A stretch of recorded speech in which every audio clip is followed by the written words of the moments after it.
గౌతమి పుత్ర Satakarni 23వ పాలకుడమ్మ. According to Matsyapurana 23వ పాలకుడైనటువంటి Gautami పుత్ర శాతకర్ణి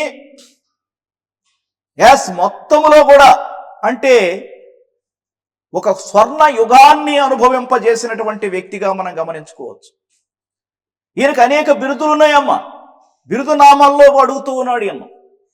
ఏకవీర, ఏకశూర, క్షత్రియ దర్పమాన మర్దన, ఆగమ నిలయ, రాజారణు, వెనకటక స్వామి, షహరాట వంశ నిర్వశేషహర, త్రిసముద్రతోయ పీతవాహన.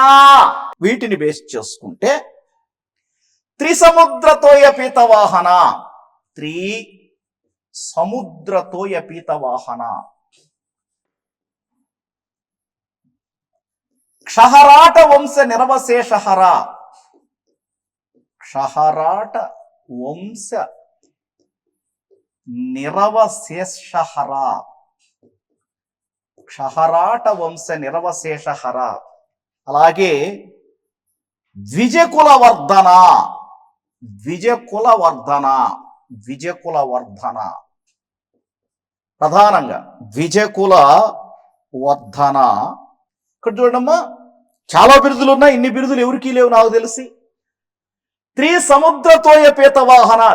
అంటే 3 సముద్రాల, తోయము అంటే నీరు, వాటిని తన యొక్క సేనలకు తాగించిన వాడని అర్థం. త్రిసముద్రతోయ పీతవాహన. బంగాళాఖాతపు నీరు, హిందూ మహాసముద్రపు నీరు, అరేబియా సముద్రము. ఈ 3 ఎక్కడ కలుస్తాయి భారతదేశంలో? త్రిసాగర సంగమం కన్యాకుమారి వద్ద. ఆ త్రిసాగరాల ఏరియాను ఈయన తన అదిలోకి పెట్టుకున్నాడని దాని అర్థం ఇండైరెక్ట్ గా. త్రిసముద్రతోయ పీతవాహన, క్షహరాట వంశ నిరవశేషహర. అంటే క్షహరాట వంశం అనే వంశాన్ని ఈయన ఇక లేకుండా చేశాడు. ఇదే గౌతమిపుత్ర శాతకర్ణి సినిమాలో లాస్ట్ ఫైట్. క్షహరాట వంశస్థులు మహారాష్ట్రను పరిపాలిస్తూ ఉంటారు. ఆ వ్యక్తి పేరు నహపానుడు. ఈ నహపానుడు అనే వ్యక్తిని మహారాష్ట్రలో ఓడించి, ఎదిరించి, చంపి ఆ ప్రాంతాన్ని ఆ నహపానుడి అల్లుడైన వృషభదత్తుడికి ఇచ్చేస్తాడు. ఆ భూమిని గౌతమిపుత్ర శాతకర్ణి వృషభదత్తుడికి ఇస్తూ, వృషభదత్తుడి నుంచి కొన్ని కర్షపణాలు, సువర్ణాలు వాటిని తన రాజ్యానికి కప్పంగా దక్కించుకుంటాడు. వృషభ దత్తుడు, వృషభ నాథుడు అని కూడా వృషభ దత్తుడు. వృషభదత్తుడు ఎవరి యొక్క అల్లుడు? నహపానుడి అల్లుడు. నహపానుడి వంశము క్షహరాట వంశము. క్షహరాటులు పాలించిన భూభాగము మహారాష్ట్ర. కాకపోతే ఒక్కరిని కూడా ఆ వంశములో ఉంచలాయన. అది క్షహరాట వంశ నిరవశేషహర. నిర్మూలించేశాడు వాళ్ళని. ద్విజకులవర్ధన. ద్విజులు అంటే ఎవరంటే 2 జన్మలు కలిగిన వారు. భారతీయ పురాణాల ప్రకారము ద్విజ బ్రాహ్మణులు ద్విజులు 2 జన్మలు కలిగిన వారు. క్షత్రియులు ద్విజులు 2 జన్మలు కలిగిన వారు. వైశ్యులు ద్విజులు 2 జన్మలు కలిగిన వారు. శూద్రులు ఏకజులు, ఒకే జన్మ కలిగిన వారు. అంటే ద్విజులు మాత్రమే జంధ్యాన్ని ధరించడానికి అర్హులు. అందుకని ద్విజకుల వర్ధన. ద్విజకులములు అంటే బ్రాహ్మణ కులాన్ని వర్ధింపజేసిన వాడా, విలసిల్లేటట్లు చేసిన వాడని దీని అర్థం. ద్విజకుల వర్ధన. మీకు అర్థం కావాలి కదా ద్విజులు అంటే ఎవరనేది. కాబట్టి ఏకవీర, ఏకశూర, క్షత్రియ దర్పమాన మర్దన. చూడండి, ఇక్కడ ఇంకొక మాట వస్తున్నాయి. క్షత్రియ దర్పమాన మర్దన. క్షత్రియ దర్పమాన మర్దన. క్షత్రియుల యొక్క, చూడండి, క్షత్రియుల యొక్క దర్పాన్ని అంటే అహంకారాన్ని మర్దన చేశాడు. అంటే అది మర్దన చేయడం అంటే తెలుసు కదా మనకు. హెడ్ బాత్ చేసి అంటారు కదా, తడతారు, ఏమంటారు తడతాని మసాజ్ లాగా వాడు మర్దన చేసేసాడు. వాళ్ళని లేకుండా చేసేసాడు. క్షత్రియ దర్పమాన మర్దన. క్షత్రియులు లేకుండా చేశాడు. అంటే ఈయన క్షత్రియుడు కాదు, బ్రాహ్మణోత్తముడు. ఇక్కడ అర్థమైపోతుంది ఆ యొక్క కుల దృక్పథం కూడా, అంటే ద్విజ కులవర్ధన అనే పదం ద్వారా క్షత్రియ దర్పమాన మర్దన. అలాగే ఆగమ నిలయ అనే బిరుదుంది. ఆగమాలు అంటే వేదాలు. నిగమ చూడండి, అన్నమే కూడా ఏమన్నాడు, నిగమాంత వర్ణిత మనోహర రూప నగరాజధరుడా నారాయణ. నగరాజధరుడా నిగమాంత వర్ణిత మనోహర రూప నగరాజధరుడా నారాయణ. ఇక్కడ గమనించాలే. ఇలాంటి ప్రధానకరమైనటువంటి వ్యక్తి, ఏకవీర ఏకశూర ఏకధనుద్ధర క్షహరాట వంశ నిరవశేషకర క్షత్రియ దర్పమాన మర్దన త్రిసముద్రతోయ పేతవాహన ఆగమ నిలయ వ్యధాలను ఔపోసన పట్టినవాడా బహుశా నభూతో నభవిష్యతి. ఈయన తల్లి గౌతమి బాలాశ్రీ ఈయన మరణించిన తరువాత ఈయన కొడుకు వాసిష్ఠీపుత్ర పులోమావి లేదా రెండవ పులోమావి కాలంలో నాసిక్ అనే ప్రాంతంలో, ఆ ఊరికి మరో పేరు గోవర్ధనగిరి, గోవర్ధనపురము.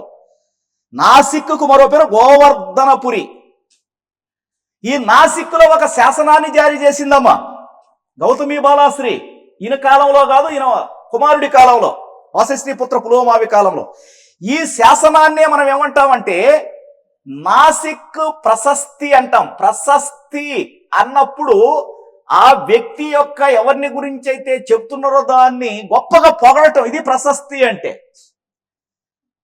చూడండి, శాసనాలు 2 రకాలు లేదా 3 రకాలమ్మా. ఒకటి ప్రశస్తి, 2 శాసనం. శాసనంలో రాజు ఆజ్ఞలు మొదలగు వాటిని చెప్తారు, అవి కూడా శాసనమే. ఇంకొకటి గ్రామానికి సంబంధించిన వివరణలు ఎక్కడెక్కడ బౌండరీ టెరిటరీస్ ఉన్నాయి.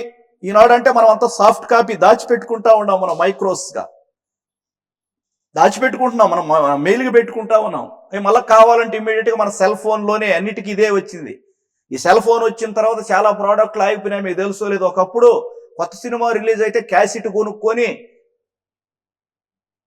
వాక్ మ్యాన్ అనేది ఒకటి ఉండేది, అంటే నడుస్తా పోతా లలలా పోతా ఇంటా పోయేది. ఇప్పుడు అది పోయింది. అలా ఫోటో స్టూడియోకి పోయి ఫోటోలు తీయించుకునేది, మళ్ళా నెత్తిని బాగా దువ్వుకొని. ఇప్పుడు అది ఇటు పోయితే సెల్ఫీ తీసుకుంటున్నాడు, సెల్ఫీ తీసుకుని వాడి ఫోటోను ఇమ్మీడియట్గా అక్కడ 5 నిమిషాల్లో పాస్పోర్ట్ సైజ్ ఇస్తున్నాడు. ఇదే పాటలు, ట్యాచీ లైట్లు, నిప్పో ఫ్యాక్టరీ ఉండేది నెల్లూరులో, ఇప్పుడు ఎక్కడ లేదు నిప్పో ఫ్యాక్టరీ. అంత సాయిబాబా టెంపుల్ అయితే కట్టేస్తున్నారు అక్కడ, మొన్ననే చూశాను. మళ్ళీ లైట్ వేసుకొని పోయేది పొలాల్లోకి శాలల్లోకి పోయేటప్పుడు కూడా రైతులు. ఇప్పుడు అంతా సెల్ ఫోనే తీసుకోబోతున్నాడు. వాడు ఎక్కడ మేలుకొని ఉండాలి అంటే పాటలు పెట్టుకుంటున్నాడు. టాపు లేసిపోద్ది అంటున్నాడు. ఏం లేచిపోద్దురా, ఏ తాపు లేచిపోద్ది, మనకు అర్థం కావట్లేదు. అన్నిటికీ అదే వచ్చేసింది, తంటా పెట్టేసింది. ఒక నొక్కుడు ఫోను, ఇంకొక ఏదో స్మార్ట్ ఫోన్, రకరకాల పేర్లు పెట్టుకుని. నేను ఏం చెప్తున్నానంటే according to historians, during the period of 23rd ruler Gautamiputra Satakarni అనేక రాజ్యాలను తన ఆదిలో తెచ్చుకున్నాడు. అసక, ములుక, కుకురాంత, అపరాంత, విదర్భ, శ్రీశైల, సిరిటన, మహేంద్రగిరి ప్రాంతాలను జయించాడు ఆయన.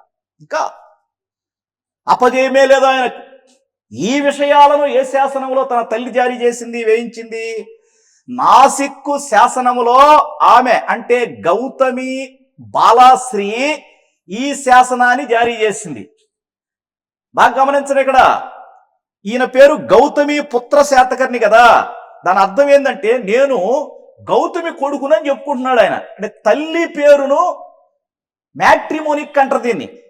మ్యాట్రిమోని కాదమ్మో, మ్యాట్రిమోనిక్ అంటే అర్థం ఏంటంటే తల్లి పేరును తన పేరుకు సంజ్ఞగా పెట్టుకోవడం. కారణం ఏంటంటే ఆనాడు ఒక రాజుకు అనేక మంది భార్యలు ఉండేవారు, బహుభార్యత్వం, అనేక మంది భార్యలు ఉండేవారు. కాబట్టి ఈ వీడు ఏ భార్య కొడుకు అని రికగ్నైజ్ చేయడానికి కూడా ఇది పనికి వచ్చేది ఇండైరెక్ట్ గా. గౌతమి పుత్ర శాతకర్ణి అంటే గౌతమికి పుట్టినటువంటి పుత్రుడు. మరి మనకి ఇంటి పేర్లు కూడా కొన్ని వస్తుంటాయి, కొన్ని ఇంటి పేర్లు మనం గమనిస్తే కొన్ని గమ్మత్తుగా తమాషగా కూడా ఉంటాయి అన్నట్టు. మొట్టమొదటిసారిగా ప్రపంచంలో తన తల్లి పేరును తన పేరుకు ముందు మ్యాట్రిమోనిక్గా పెట్టుకున్నటువంటి వ్యక్తి గౌతమీపుత్ర శాతకర్ణి. తన తాత పేరు మొట్టమొదటిసారిగా తనకు ఆపాదించుకున్న వ్యక్తి కూడా ఉన్నాడు చరిత్రలో. ఇక్కడే మనకు 2వ యూనిట్లో వస్తాడు. ఆయన పేరు యెహువల బల శ్రీశాంతమూలుడు. ఇక్ష్వాక తొలిపాలకుడు శ్రీశాంతమూలుడు. వాళ్ళ మనవడు యెహువల బల, అబ్బాయి పేరు యెహువల బల శ్రీశాంతమూలుడు అని పెట్టుకున్నాడు. తన తాత పేరు పెట్టుకున్నాడు. అల్లూరి రామరాజు తన ప్రేయసి పేరు పెట్టుకున్నాడు. అల్లూరి సీతారామరాజు సీత పేరు పెట్టుకున్నాడు. అంబేద్కర్ భీమ్రావ్ రామ్జీ తన గురువు అంబేద్కర్ పేరు పెట్టుకున్నాడు. ఆయనే అంబేద్కర్, భీమ్రావ్ రామ్జీ అంబేద్కర్. ఒక ఆయనేమో గురువు పేరు పెట్టుకున్నాడు, చరిత్రలో ఉన్నాడు. ఒక ఆయనేమో తల్లి పేరు పెట్టుకున్నాడు, చరిత్రలో ఉన్నాడు. ఒక ఆయనేమో తాత పేరు పెట్టుకున్నాడు, చరిత్రలో ఉన్నాడు. ఒక ఆయనేమో ప్రేయస్ పేరు పెట్టుకున్నాడు, చరిత్రలో ఉన్నాడు. మరి భార్య పేరు ఇప్పుడే పెట్టుకునేది? తమ భర్త భార్య పేరు పెట్టుకున్నాడా ఎవరైనా అని అడుగుతూ ఉన్నాను నేను. ఏమో ఆ రోజు కూడా మన కాంటెంపరీ ఎరాలోనే చూస్తామేమో, చెప్పలేము. చాలా మంది ఇప్పుడు మరి గమనించండి, నార్థరన్ పార్ట్లో పేర్లు మొదటి పేరు వచ్చి లాస్ట్లో ఇంటి పేరు వస్తుంది. దక్షిణాదిలో అట్ట కాదు, ముందు ఇంటి పేరు వచ్చి తర్వాత మన పేరు వస్తుంది. అదే తమిళనాడు పరిసర ప్రాంతాల్లో కొన్ని ఏరియాల్లో మీరు గమనించండి, తండ్రి పేరు, అమ్మాయికి కూడా తండ్రి పేరు లాస్ట్లో ఉంటుంది. గమనించండి, అమ్మ కీర్తి సురేష్. సురేష్ ఎవరు? కీర్తోళ్ళ నాయన. అది ఆడ దీపికా పదుకునే, ప్రకాష్ పదుకునే యొక్క కుమార్తె. సచిన్ తెండూల్కర్, అబ్బాయి పేరు సచిన్, సచిన్ రమేష్ టెండూల్కర్, సచిన్. ఇంటి పేరు లాస్ట్లో వచ్చింది. మనం కానీ అతని పేరుతో ఎక్కువగా పలకట్లే, టెండూల్కర్ టెండూల్కర్ టెండూల్కర్ అంటున్నాం. టెండూల్కర్ కదా ఆయన పేరు, ఏం పేరు? సచిన్ కదా. ఎందుకు చెప్తున్నాను ఇవన్నీ అంటే, తల్లి పేరును మొట్టమొదటిసారిగా పెట్టుకోవడమే కాకుండా చాలా పరిణామ క్రమాలు ఈ తెలుగు నేలలోనే కాకుండా అసేతు హిమాచలం నుంచి ఈ కన్యాకుమారి దాకా, అంటే అటక్ నుంచి కటక్ దాకా మనం గమనించవచ్చు. కాబట్టి గౌతమీపుత్ర శాతకర్ణి ఈ 23వ పాలకుడు, ఈ యొక్క మేధావి క్రీస్తు శకం 78వ సంవత్సరంలో, బాగా గమనించండి, ఇది చాలా ఇంపార్టెంట్, 78వ సంవత్సరంలో శాలివాహన శకాన్ని ప్రారంభించాడు. శాలివాహన శకాన్ని, వాస్తవంగా శాలి అంటే వరి, శాలి అంటే ప్యాడి, వరి. కానీ ఈ శాలివాహన శకాన్ని కొంతమంది ప్రామాణిక క్యాలెండర్గా స్వీకరిస్తున్నారు. కొంతమంది ప్రామాణికంగా స్వీకరించటము లేదు. దయచేసి ఇది మీరు గమనించాలి. ప్రామాణిక క్యాలెండర్గా శాలివాహన శకాన్ని ప్రారంభించినటువంటి వ్యక్తి ఈయన కాలములోనే బౌద్ధ మతానికి విలసిల్లేటటువంటి అనేక వితరణలను తల్లి గావించింది. ఈయనకు జబ్బు చేసిన సందర్భంలో అనేక మంది బౌద్ధులు బదనీయ శాఖ, బౌద్ధుల్లో కూడా బదనీయ శాఖ అనే ఒక శాఖ ఉన్నదమ్మా. ఈ బదనీయ శాఖకు సంబంధించి ఆమె అనేక మంది బౌద్ధ భిక్షువులకు ఈయన తల్లి తన కొడుకు ఆరోగ్యం బాగా ఉంటే ఆయన మంచిగా తిరిగి పునరుత్తేజుడితో అయితే దానం చేస్తానని చెప్పిందేమో బహుశా అనేక మందికి వితరణలు కావాలి. ఈ వివరణలు అన్నీ కూడా ఏ శాసనంలో ఉన్నాయంటే ఇది కూడా ఒక స్త్రీ వేయించిన శాసనమే లేదా జారీ చేసిన శాసనమే. మొదటగా శాతవాహనులకు సంబంధించి ఒక స్త్రీ జారీ చేసినటువంటి శాసనం నానాఘాట్ శాసనం. అలాగే గౌతమీపుత్ర శాతకర్ణి గురించి తెలియజేసేందుకు తన తల్లి వేయించినటువంటి శాసనం నాసిక్ శాసనం. నాసిక్ ప్రశస్తి అని కూడా అంట. ప్రశస్తి అంటే పొగడత. ఇలా ఆయన యొక్క ప్రాధాన్యత, ఎవరి యొక్క ప్రాధాన్యత? గౌతమీపుత్ర శాతకర్ణి యొక్క ప్రాధాన్యతను మనం గమనించాలి. అయితే గతంలో మనకు ఒక ప్రశ్న అడిగాడు. మీరు ఈ పదం వినుంటారు, మాహిష్మతే. విన్నారా? పదం విన్నారు కదా. ఎవరి మాహిష్మతి? గౌతమీపుత్ర శాతకర్ణి యొక్క పాలనా భాగములలో ఉండేటటువంటి ఒకానొక భూభాగానికి అది రాజధాని మాహిష్మతి. ఉజ్జయిని పరిసర ప్రాంతాలు ఉన్నాయి కదా, ఉజ్జయినికి దిగువన ఉండేటటువంటి భూభాగంగా దాన్ని పేర్కొంటూ ఉన్నారు. అంటే ఈయన మాళ్వ, ఉజ్జయిని పరిసర ప్రాంతాలే కాకుండా అనేక ప్రాంతాలు, ఈవెన్ తమిళనాడు పరిసర ప్రాంతాల దాకా కూడా తన విజయ దుందుబిని మ్రోగించాడు. కాబట్టి వీళ్ళ కాలంలో తెలుగు నేలలో చాలా భూభాగం వీళ్ళ అధీనంలోనే ఉండేది. కాబట్టి గుడిమల్లములోని శివాలయం కూడా శాతవాహనుల యొక్క కాలానికి చెందిందిగా మేధావులు చెప్తూ ఉన్నారు. మొట్టమొదటి శివాలయం ఏదమ్మా భారతదేశంలో? గుడిమల్లం శివాలయం. గుడిమల్లం శివాలయం శాతవాహనులకు సంబంధించి. వీళ్ళు ఏ మతాన్ని అనుసరించినా శాతవాహనులు ఇతర మతాలకు వాళ్ళు వితరణలు గావించారు, దానాలు చేశారు. వితరణలు అంటే ఇక్కడ దానాలు చేశారు. వీళ్ళు బ్రాహ్మణోత్తములు అయినప్పటికీ కూడా ఇతర మతాలను, వర్ణాలను, వర్గాలను ఏకం చేసి వాళ్ళందరి యొక్క సమిష్టి కృషిని సమాజానికి అందించారు. పాలకుడు చేయాల్సిందదే. ఒకరిని దగ్గరికి తీసి మిగిలిన వారిని దూరం పెట్టడం పాలకుడి లక్షణం కాకూడదు. అలా చేస్తే సమాజం స్ప్లిట్ వస్తుంది, సమాజంలో విభజన వస్తుంది. సమాజంలో విభజన వచ్చిన తర్వాత రాజును భజన చేసేవాళ్ళు ఉండరు. మళ్ళా చెప్తున్నా, సమాజంలో విభజన వచ్చిన తర్వాత రాజును భజన చేసే వాళ్ళు ఎక్కువగా ఉండరు. భజన వేరు. భజన అంటే పొగడతా. రాజుకు భజన, కొంతమంది భజనలు చేస్తుంటారు అప్పుడప్పుడు. చేయడం మంచిదే. భజనే పాలన కాదమ్మా, భజనే పాలన కాదు. కాబట్టి ఇలా గౌతమీపుత్ర శాతకర్ణి యొక్క గొప్పతనం అనేటటువంటిది ఉంది.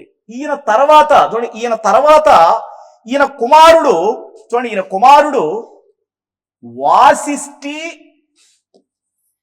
పుత్ర శాతకర్ణి. వాసిష్ఠి పుత్ర శాతకర్ణి లేదా రెండవ పులోమావి. వాసిష్ఠి పుత్ర శాతకర్ణి లేదా రెండవ పులోమావి రాజ్యానికి వచ్చాడు. ఈయన కాలంలోనే నాసిక్ శాసనం ఆయన నాయనమ్మ జారీ చేసింది. అంతే కదా, ఇండైరెక్ట్ గా నాయనమ్మే కదా. మరి ఈ వాసిష్ఠి పుత్ర శాతకర్ణి నవనగర స్వామి అని పిలువబడ్డాడు. వాళ్ళ నాయనేమో బెటంకటక స్వామి. వాళ్ళ నాయన ఎవరు? గౌతమీపుత్ర శాతకర్ణి బిరుదు బెణకటక స్వామి. బెణకటక స్వామి ఇక్కడ చాలా జాగ్రత్తగా ఉండాలి, కన్ఫ్యూజ్ చేస్తాయి. బెణకటక స్వామి ఇది జిపిఎస్ది గౌతమీపుత్ర శాతకర్ణి బిరుదు. ఈయన బిరుదు నవనగర స్వామి. నవనగర స్వామి అంటే దాన్ని స్వామి అనే పదానికి అర్థాలు ఉన్నాయి. మనకు మంచి చేసేవాడు, మనకి ఏదైనా ఆపద వస్తే ఆదుకునేవాడు అని అర్థం ఉంది. అందుకని కొంతమంది చూడండి, ఏదైనా పొరపాటు చేశాను, ఎక్కువగా చిత్తూరు జిల్లా పరిసర ప్రాంతాలకు చిన్న పొరపాటు చేశాను, ఏది రాస్తావా ఇట్లాంటి పని చేస్తావు నువ్వు అని అంటారు. గమనించండి. దాంట్లో కూడా అమ్మాయి శ్రీవల్లి కూడా అంటుంటలా, స్వామి బంగారు స్వామి, మీసాల స్వామి, రోషాల స్వామి పొగడితే, ఇది కూడా పొగడితే దండకమే. కాబట్టి మీరు గమనించాలి, నవనగర స్వామి అంటే 9 నగరాలను జయించి లేదా వాటిని నిర్మించి ఉండవచ్చు ఈయన. నవనగరం అంటే వాస్తవంగా బొంబాయి పరిసర ప్రాంతాలు, మహారాష్ట్ర. అయితే ఇక్కడ వాసిష్ఠి పుత్ర శాతకర్ణి లేదా రెండవ పులోమావి మహారాష్ట్ర పరిసర ప్రాంతాలలో బాగా గమనించిన, మహారాష్ట్ర పరిసర ప్రాంతాల్లో విజయ దుందుమి మ్రోగించాడు. కాబట్టి కొద్దిగా ఆ భూభాగంలో తన తండ్రి కాలంలో మహారాష్ట్రలో యవనులు ఎవరైతే ఉన్నారో, విదేశీయులు ఎవరైతే ఉన్నారో వాళ్లకు వారి రాజధాని ప్రతిష్టానపురం తెలిసిపోయింది. కాబట్టి ఎక్కువ దాడులు జరుగుతాయనే భయంతో బహుశా సామ్రాజ్యాన్ని విలసేవలంపజేసుకోవడానికి, రక్షించుకోవడానికి ఈయన రాజధానిని ప్రతిష్టానపురం లేదా పైఠాను నుంచి రాజధానిని అమరావతి అని నేడు మనం పిలుస్తున్న ధాన్య కటకానికి మార్చాడు. అమరావతి అని నేడు పిలుస్తున్న ధాన్య కటకము లేదా ఆంధ్ర నగరికి రాజధానిని మార్చిన మొట్టమొదటి వ్యక్తి ఎవరంటే శాతవాహనులలో వాసిష్ఠి పుత్ర పులోమావి. ఇందాకే మీకు చెప్పా, వాసిష్ఠి ఎవరు అంటే గౌతమీపుత్ర శాతకర్ణి భార్య. గౌతమీపుత్ర శాతకర్ణి భార్య కొడుకు కదా ఈయన. కాబట్టి వాసిష్ఠి కొడుకు ఏమయ్యాడు? ఇక్కడ వాసిష్ఠి పుత్ర శాతకర్ణి అయ్యాడు. పులోమావి అంటే గడ్డిలో పుట్టినవాడు అని అర్థం. వాస్తవంగా పులోమావి అంటే తెలుగు పద దృక్పథంలో, ప్రాకృత తెలుగు పద దృక్పథంలో అంటే పులోమావి, రెండవ పులోమావి లేదా వాసిష్ఠి పుత్ర పులోమావి లేదా వాసిష్ఠి పుత్ర శాతకర్ణి యొక్క పాలనా కాలంలో ఈ రకమైనటువంటి ప్రాధాన్యతను మనం గమనించాల్సిన బాధ్యత ఉంది. తండ్రి పరంపరని కొనసాగించాడు. అలాగే తర్వాత శివశ్రీ శాతకర్ణి, ఈయన కూడా గౌతమీపుత్ర శాతకర్ణి యొక్క కుమారుడే. గౌతమీపుత్ర శాతకర్ణి యొక్క కుమారుడే. ఆయన చూడండి, ఆయన శివశ్రీ శాతకర్ణి రుద్రాదాముడి కుమార్తె రుద్రదమనికను వివాహం ఆడాడు. రుద్రాదాముడు జునాగఢ్ శాసనాన్ని వేయించాడమ్మా. చాలా ఫేమస్. సంస్కృతంలో జారీ చేయబడిన శాసనములలో మొట్టమొదటి శాసనము భారతదేశంలో జునాగఢ్ శాసనము. జునాగఢ్ శాసనానికే మరో పేరు గిర్నార్ శాసనము. గిర్నార్ లేదా జునాగఢ్ అనే ప్రాంతం నేటి గుజరాత్లో ఉన్నది. ఈ జునాగఢ్ శాసనంలో సుదర్శన తటాకం గురించి కూడా వివరణలు ఉన్నాయి. అంత ప్రాధాన్యత కలిగినటువంటి శాసనాన్ని జారీ చేసిన రుద్రాదాముని యొక్క రుద్రాదాముని యొక్క కుమార్తె రుద్ర దమనికను గౌతమీపుత్ర శాతకర్ణి యొక్క ఇంకొక కొడుకు పెళ్లి చేసుకున్నాడు. అంటే రిలేషన్షిప్ కలిసినాయి, బంధుత్వం అంటారు దాన్ని. అలా ఈ యొక్క డైనాసిటీలో ప్రాధాన్యత నెలకొని ఉన్నది. ఈ వ్యక్తి యొక్క పాలనా కాలంలో ప్రాధాన్యత నెలకొని ఉన్నది. అలాగే మీరు గమనిస్తే ఇక్కడ చూడమ్మా, యజ్ఞశ్రీ శాతకర్ణి బిట్ ఎక్కువ ఇక్కడ పడుతుంది తల్లి. ఇక్కడ కూడా యజ్ఞశ్రీ శాతకర్ణి యజ్ఞములు చేసి ఎక్కువగా ఈయన అనేక వితరణలు గావించాడు. మనకు చినగంజాం అనే ఒక ప్రాంతం ఉంది ప్రకాశం జిల్లాలో. చినగంజాం, ఈ చినగంజాంలో ఒక శాసనం దొరికింది. ఏ ఊర్లో దొరికితే ఆ పేరుతోనే ఆ శాసనం పేరు వస్తుంది. ఇప్పుడు చెప్పండి, చినగంజాంలో దొరికింది ఏం శాసనం? చినగంజాం శాసనం. చినగంజాం శాసనం ప్రకారము గౌతమీపుత్ర శాతకర్ణి పరంపర తర్వాత యజ్ఞశ్రీ శాతకర్ణి వాణిజ్యానికి ప్రాధాన్యతనిచ్చాడు. తన నాణెముల మీద తెరచాప పడవలను ముద్రించుకున్నాడు. ఈయన తెరచాప పడవలను ముద్రించుకున్నాడు అంటే ఈయనకు సముద్ర వ్యాపారము ఎక్కువ ఇష్టం అనేది అర్థమవుతుంది మనకు. బాగా గమనించండి, మీరు బాగా గమనించండి. త్రిసముద్రాధిపతి చూడమ్మా, త్రిసముద్ర, 3 సముద్రాలకు అధిపతి.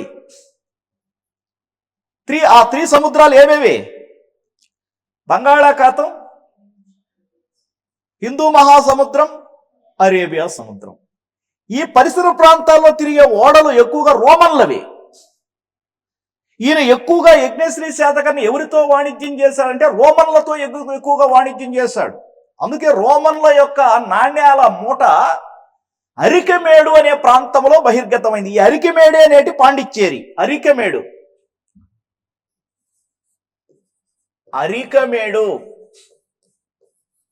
ఈ అరికెమేడు అనే ప్రాంతము ఎక్కడుందమ్మా?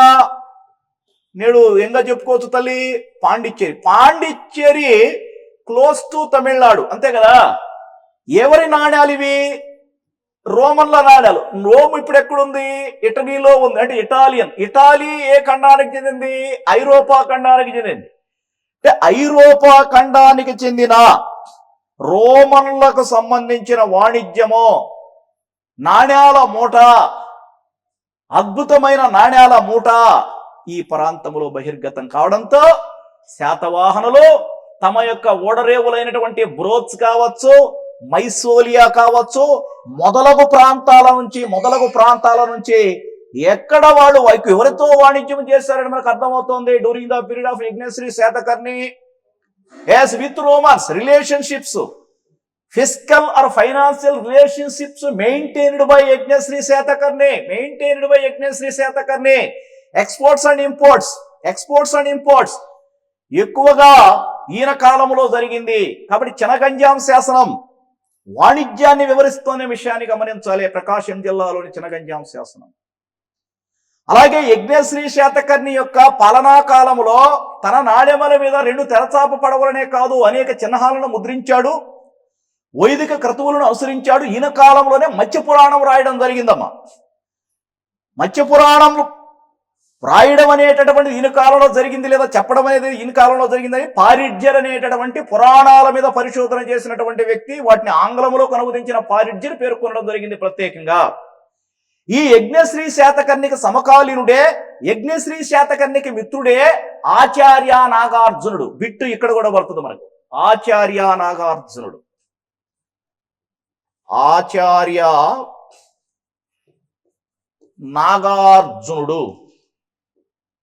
మిత్రులారా, మహారాష్ట్రలోని వేదలి అనే ప్రాంతానికి చెందినటువంటి ఆచార్య నాగార్జునుడు అసలు పేరు శ్రౌ ప్రజ్ఞాధరుడు. రసాయనిక శాస్త్రములో దిట్ట, ఈయన ఇండియన్ ఐన్స్టీన్ అంటారమ్మా. మరి ఇండియన్ ఐన్స్టీన్ అని పిలువబడినటువంటి ఆచార్య నాగార్జునుడు సంస్కృత భాషలో ప్రాజ్ఞా పారమిత శాస్త్రము అనే గ్రంథాన్ని, రత్నావళి రాజపరికథ అనే శ్రేయోరాజ్య గ్రంథాన్ని, ఆకుతో భయం, రసరత్నాకరం, యోగాశాస్త్రం,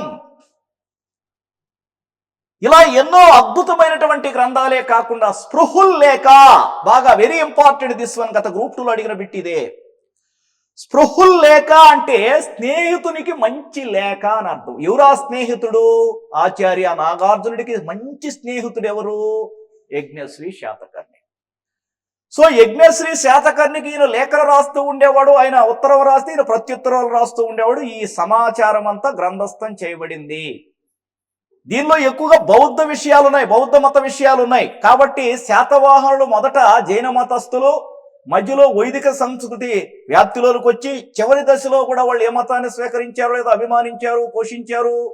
బౌద్ధ మతాన్ని కూడా.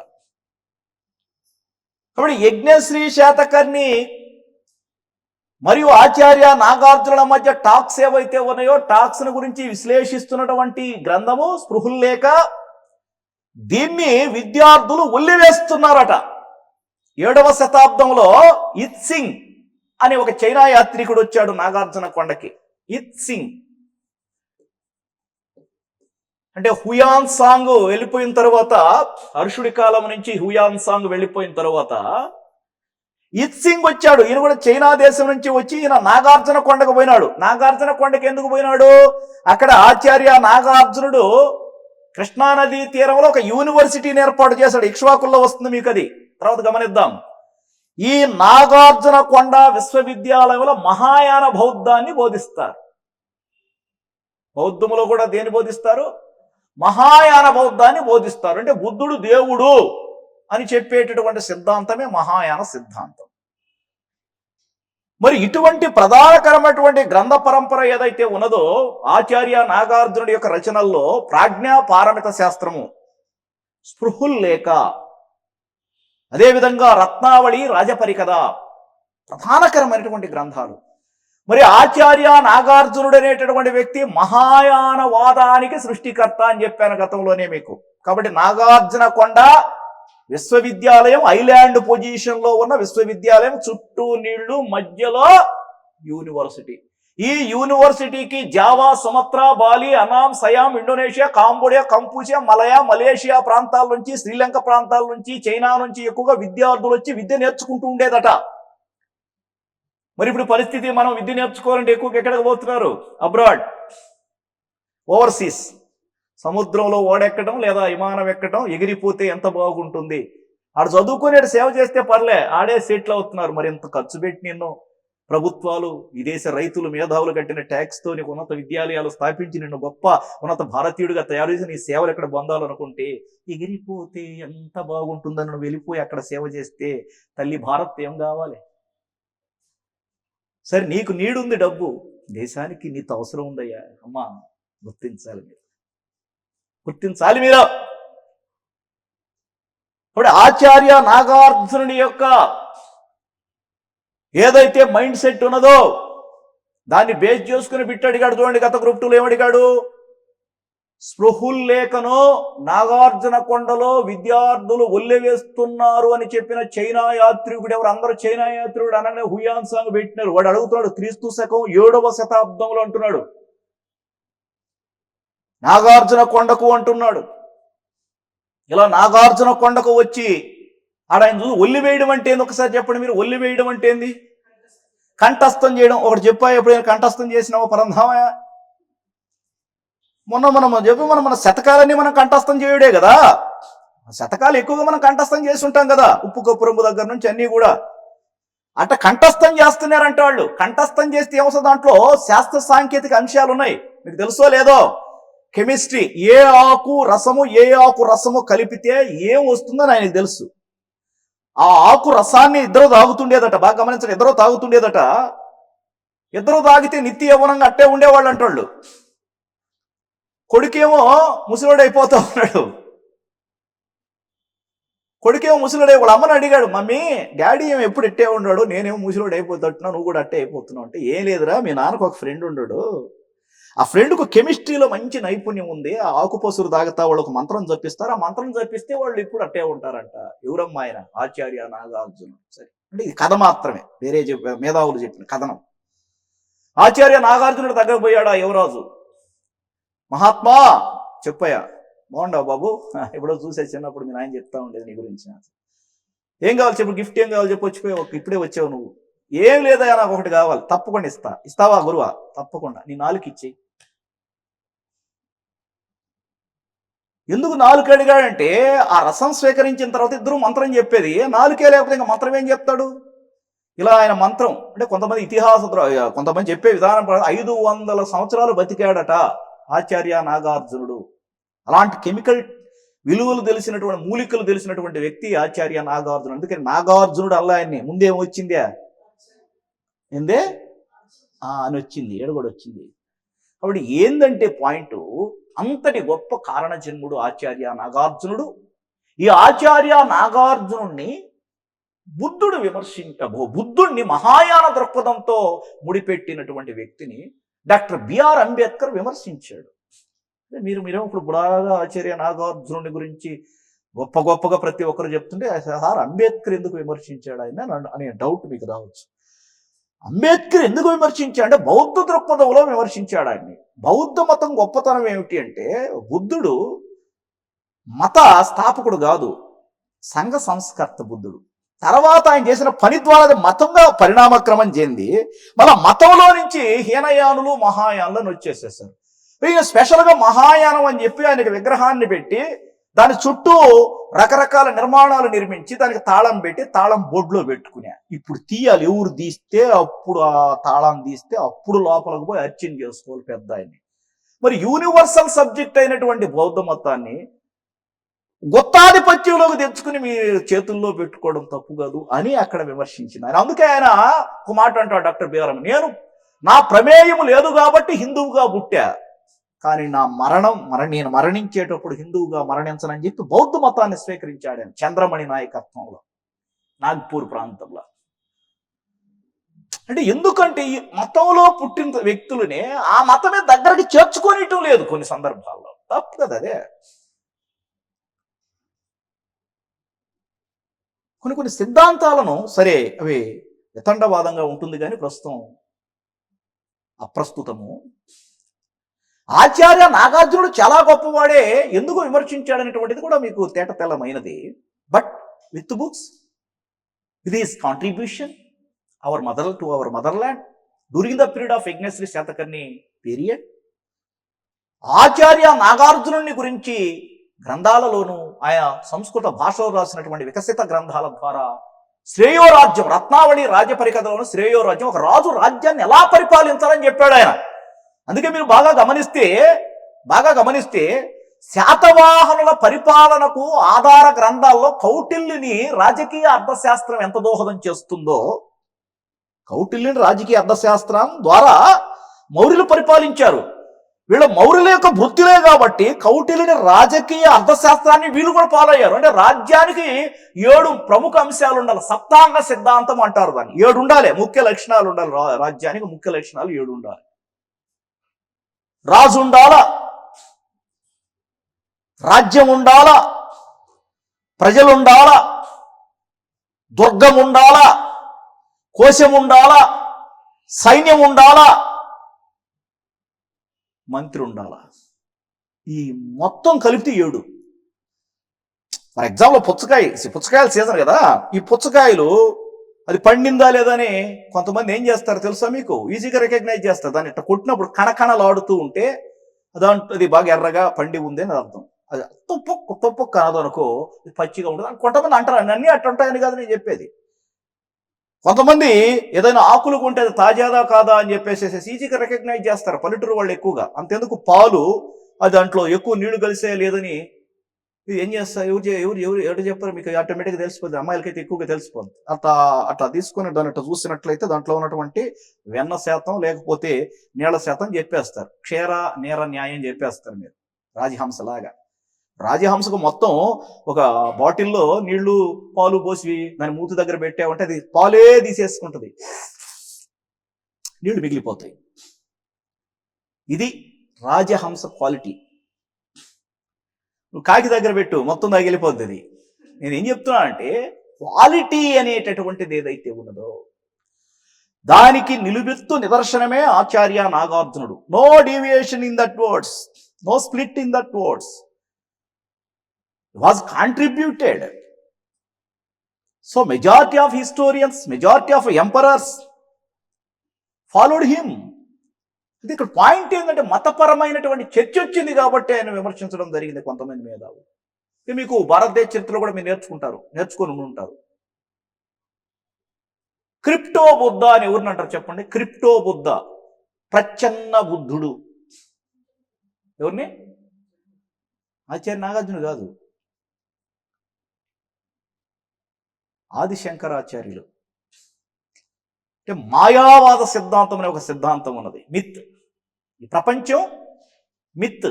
మిత్ అంటే ఏంది? మాయ. మాయ అంటే ఏది? ఏమి లేదు. మరి ఏమి లేకుండా మనం ఎందుకు ఉన్నాం? ఒకటి జనించింది అంటే దానికి నాశనం తప్పదు. మాయావాద సిద్ధాంత దృక్పథంలో పుట్టుట నిజమో పోవుట నిజము, నట్ట నడిమిది వైరాగ్యము అన్నట్టు. అంతే కదమ్మా. ఇప్పుడు అమ్మాయి రాలేదే, ఇంకొక అమ్మాయి వస్తుందిగా మీతోటి, తను రాలే? Okay okay okay okay. ఇప్పుడు ఏది ఏమైనప్పటికీ కూడా ఇలా యజ్ఞశ్రీ శాతకర్ణి యొక్క పాలనాకాల దృక్పథాన్ని మనం గమనించాలి. యజ్ఞశ్రీ శాతకర్ణి మరో ప్రత్యేకత ఏంటి అంటే అమరావతిగా పిలువబడిన ధరణికోట ఏదైతే ఉందో మన అమరావతి ప్రాంతంలో బౌద్ధ స్తూపానికి ఆయన రివిట్ చుట్టూ కుడ్యం అంటే గోడను నిర్మింపజేశాడు ఆయన. అంటే కాంట్రిబ్యూట్ చేశాడు ఆయన, బౌద్ధ మతాన్ని కాంట్రిబ్యూట్ చేశాడు ఆయన. కానీ అమరావతి స్తూపము, అమరావతి శాసనము రెండు కూడా వాసిష్ఠీ పుత్ర పులోమావి కాలములో నిర్మితమైనవట. అమరావతి స్తూపము, అక్కడ అమరావతి శాసనము కూడా దొరకడం జరిగింది.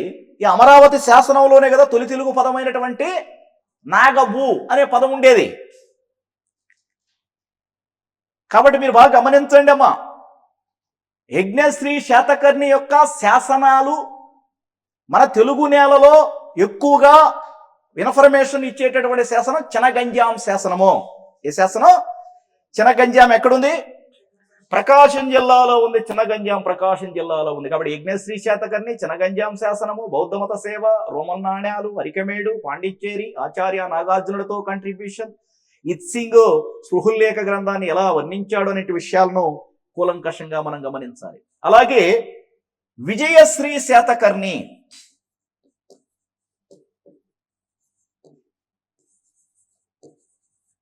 విజయశ్రీ శాతకర్ణి విజయపురి అనే పట్టణాన్ని నిర్మించాడమ్మా తన పేరుతో. ఈ విజయపురే ఇక్ష్వాకుల రాజధాని. తర్వాత శాతవాహన వంశం తర్వాత పాలించిన ఇక్ష్వాకుల రాజధాని విజయపురి. అంటే ఒక రాజు తన పేరు మీదుగా ఒక పట్టణాన్ని నిర్మించుకున్నాడు. విజయపురి అనే ప్రాంతం చాలా ఫేమస్. ఈ విజయపురి తర్వాత చెప్తాను మీకు. విజయశ్రీ ఇంపార్టెన్స్ ఏంటంటే విజయపురి నిర్మాత అయిన విజయపురి అనేటి నాగార్జున కొండ ఏరియా దగ్గర ఉన్నటువంటి ఊరు. దాన్ని నాగార్జున కొండ అని కూడా మనం అనుకోవచ్చు, ఇబ్బంది ఏం లేదు. నాగార్జున కొండకు మరో పేరు శ్రీపర్వతం. ఆ శ్రీపర్వతం ప్రాంతంలో ఇక్ష్వాకుల యొక్క రాజధాని విజయపురి. అది రాజధాని కావడానికి ముందే దాన్ని నిర్మించినటువంటి వ్యక్తి తన పేరు మీదుగా విజయపురిని విజయశ్రీ శాతకర్ణి నిర్మించి హి వాస్ కన్స్ట్రక్టెడ్. అలాగే చందశ్రీ, చందశ్రీ, చందశ్రీ ఈ చందశ్రీ కొడవలి శాసనాన్ని జారీ చేశాడమ్మా. కొడవలి శాసనాన్ని జారీ చేశాడు. కొడవలి శాసనం తూర్పుగోదావరి జిల్లాలో బహిర్గతమైనటువంటి శాసనం కొడవలి శాసనం. కొడవలి దేనికి ఉపయోగిస్తారు? ఉరి కోయడానికి. ఇప్పుడు ఉరి కోస్తున్నాయి, కొడవళ్ళు కోస్తున్నాయి, కానీ అందరూ యాంత్రికంగా ఏం చేస్తూ ఉన్నారమ్మా? ఏం చేస్తున్నారు? మెషిన్స్ తెప్పించేస్తూ ఉన్నారు. మెషిన్స్ ఎప్పుడైతే తెప్పిస్తున్నారో ఉపాధి లేకుండా పోతుంది గ్రామీణ ప్రాంతాల్లో జీవించే వాళ్ళకు. మరి గ్రామీణ ప్రాంతాల్లో ఉపాధి లేనప్పుడు ఆటోమేటిక్గా అదే migrate to urban area. Rural area to urban area. So you observe things. Migration అనేది ఎందుకు జరుగుతోంది? ఎందుకు పట్టణానికి వస్తున్నారు ప్రజలందరూ కూడా? పట్టణం ఎందుకు విస్తరిస్తోంది? ప్రధానంగా చెప్పాలంటే 3 ఈల కోసం వస్తున్నారమ్మా. 3 ఈల కోసం. ఈ ఈ ఈ ఈ ఎడ్యుకేషన్, ఈ ఎంప్లాయ్మెంట్, ఈ ఎంటర్టైన్మెంట్. ఈ 3 ఈల కోసం వస్తున్నారు, పట్టణాన్ని ఆశ్రయిస్తూ ఉన్నారు. మరి పల్లెటూరులో ఉందాం కదంటే పల్లెటూరులో ఉపాధి లేదు. మరి ఇక్కడికి వచ్చి అంటే అక్కడ రైతుగా ఉన్న వ్యక్తి ఇప్పుడు పట్టణంకి వచ్చి ఏ వాచ్మెన్ గానో, ఏ తాపీ మేస్త్రి గానో, ఏ మాల్స్ లో పనిచేసే వ్యక్తులు గానో, ఏ సేల్స్ మ్యాన్స్ గానో ఇలా జీవనాన్ని సాగించాలి. వాళ్ళ వృత్తి ఏమైపోయిందంటే వాళ్ళు చేసేటటువంటి పనులు కూడా స్కిల్, వ్యవసాయపరమైనటువంటి స్కిల్ అనేటటువంటిది కూడా వాళ్ళు ఇప్పుడు వాళ్ళ తర్వాత జనరేషన్ చెప్పలేని పరిస్థితి. ఎంతమందికి అగ్రికల్చరల్ సెక్టార్లో ఇప్పుడు ఏరు వాక సాగడం తెలుసు, నారు పోయడం తెలుసు. నారు పోసే ముందు ఏ దేవుడి ప్రతిమను మట్టితో తయారు చేసి పూజిస్తారు అక్కడ తెలుగు నేలలో? ఏ దేవుడి ప్రతిమ మట్టితోనే తయారు చేస్తారు. అదే సందర్భంలో ఏ దేవుడి ప్రతిమ చేస్తారు? వినాయకుడిది చేస్తారు. అక్కడ వరి అంటే నారు పోయడం జరుగుతుంది. ఎన్ని రోజులకు నారు నాట్లకు వస్తుంది? అదే ఇట్స్ టేక్ టైం. ఎంత అనేది చెప్పలేని పరిస్థితి. చెంగా వేయడం అంటే ఏంది? మడి కట్టడం అంటే ఏంది? లేకపోతే దాన్ని కలుపు తీయడం అంటే ఏంది? అసలు ఎన్ని రోజులకు వరి పరిపక్వతకు వస్తుంది? పచ్చని చేరగట్టు ఉన్నటువంటి వరి పొలాలు బంగారు వర్ణానికి ఎప్పుడు వస్తాయి? ఎప్పుడు దాన్ని కొయ్యాలి? ఎప్పుడు బస్తాలకు ఎత్తాలి? ఎప్పుడు పరిగి ఏరాలి? ఈ పదాలన్నీ జనరేషన్కి తెలియట్లే. అన్నిటికీ యూట్యూబ్ ఉగుబావటం, వాళ్ళు చేసే జోళ్ళకి వస్తా ఉండవు అన్నట్టు. అర్థమవుతుందా బంగారం? చెట్టుకు నీళ్లు పోస్తేనే పువ్వు వికసిస్తుంది. తమాషైనగా అలాంటి వాళ్ళు పాపులర్ అవుతున్నారు. అవి డబ్బులు తెచ్చి పెడుతున్నారు కాబట్టి బహుశా వాళ్ళు ఈజీగా తర్వాత తినాల్సింది భోజనమే కదా, డబ్బులు తినలేం కదా. పంటలు పండితేనే కదా వంటలు వండాల్సి వచ్చేది. ఇప్పుడు ఈరోజు చాలా మంది మీరు గమనించండి, పల్లె 3 గంటలకు మేల్కొంటే పట్టణంలో 7 గంటలకు కాఫీ తాగగలవు నువ్వు కదా, అవునా కదా? ప్యాకెట్ పాలు వాకిట్లోకి రావాలంటే అక్కడ పశువులంటే మాకు ఇష్టం అనాలి తప్పదు. మీరు గుర్తించారు, ఎవరో ఒకరు శ్రమ పడాల్సిందే. మనం ఎక్కడ సుఖపడుతున్నామంటే ఎవరో నలిగిపోతూ ఉన్నారు ఎక్కడో. వాళ్ళు ప్రశాంతంగా ఉండేటట్లు చూసుకోవడమే రాజుల ధర్మం. రాజధర్మం అనేది ఒకటి ఉంటుంది మిత్రులారా. అకార్డింగ్ టు కౌటిల్య రాజకీయ అర్థశాస్త్ర, అకార్డింగ్ టు నీతి సారము, according to Acharya Nagarjuna books, ethical books and literary books and scientifical books, whatever it books, so many kinds of books discovered or collected by historians. కాబట్టి కొడవలి శాసనం అనే శాసనాన్ని చంద్రశ్రీ జారీ చేయడం జరిగింది. అలాగే 3వ పులోమావి అన్నామమ్మ, బిఫోర్గా కూడా ఈయన గురించి ఉచ్చరించుకున్నామమ్మ. 3వ Pulomavi. So very important person, the last emperor during the period of Satavahana dynasty, last emperor according to మత్స్య పురాణ, 30th పర్సనాలిటీ. మరి 3వ పులోమావి యొక్క వివరణ మేకధోని శాసనంలో ఉన్నది. బళ్ళారి ప్రాంతంలోని మేకధోని ప్రాంతానికి బ్రతుకు జీవుడా అంటూ వెళ్ళిపోయి తన సేనానాయకుడైన మహాతలవరి, బహుశా సర్వసైన్యాధిపతిని మహాతలవర అంటారు.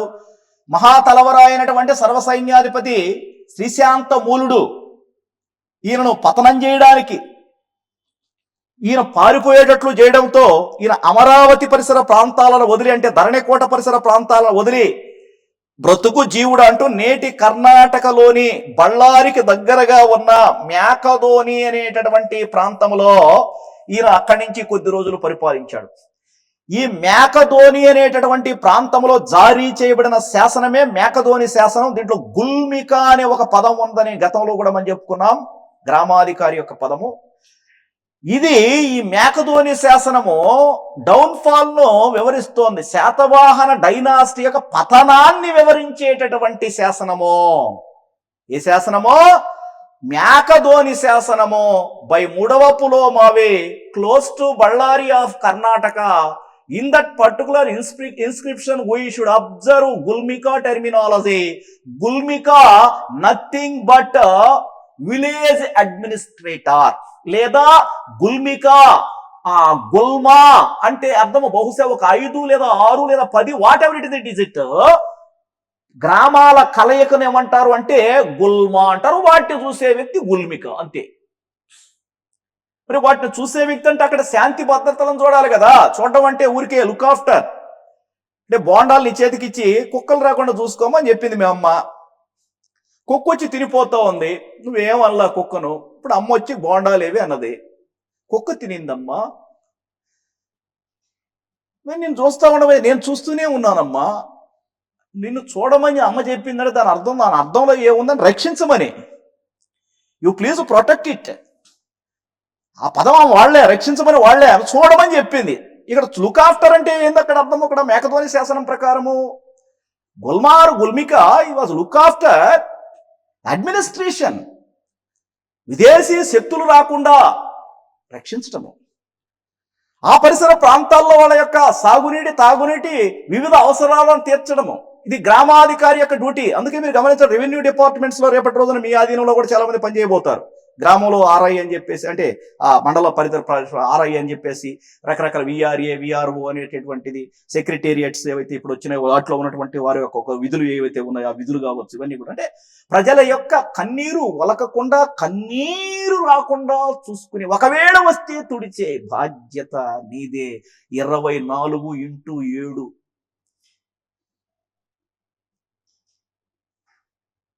ప్రైమరీ డ్యూటీ అనేది ఒకటి ఉంటుంది. So that is why the administration sector also well flourished during the period of శాతవాహనుల కాలంలో.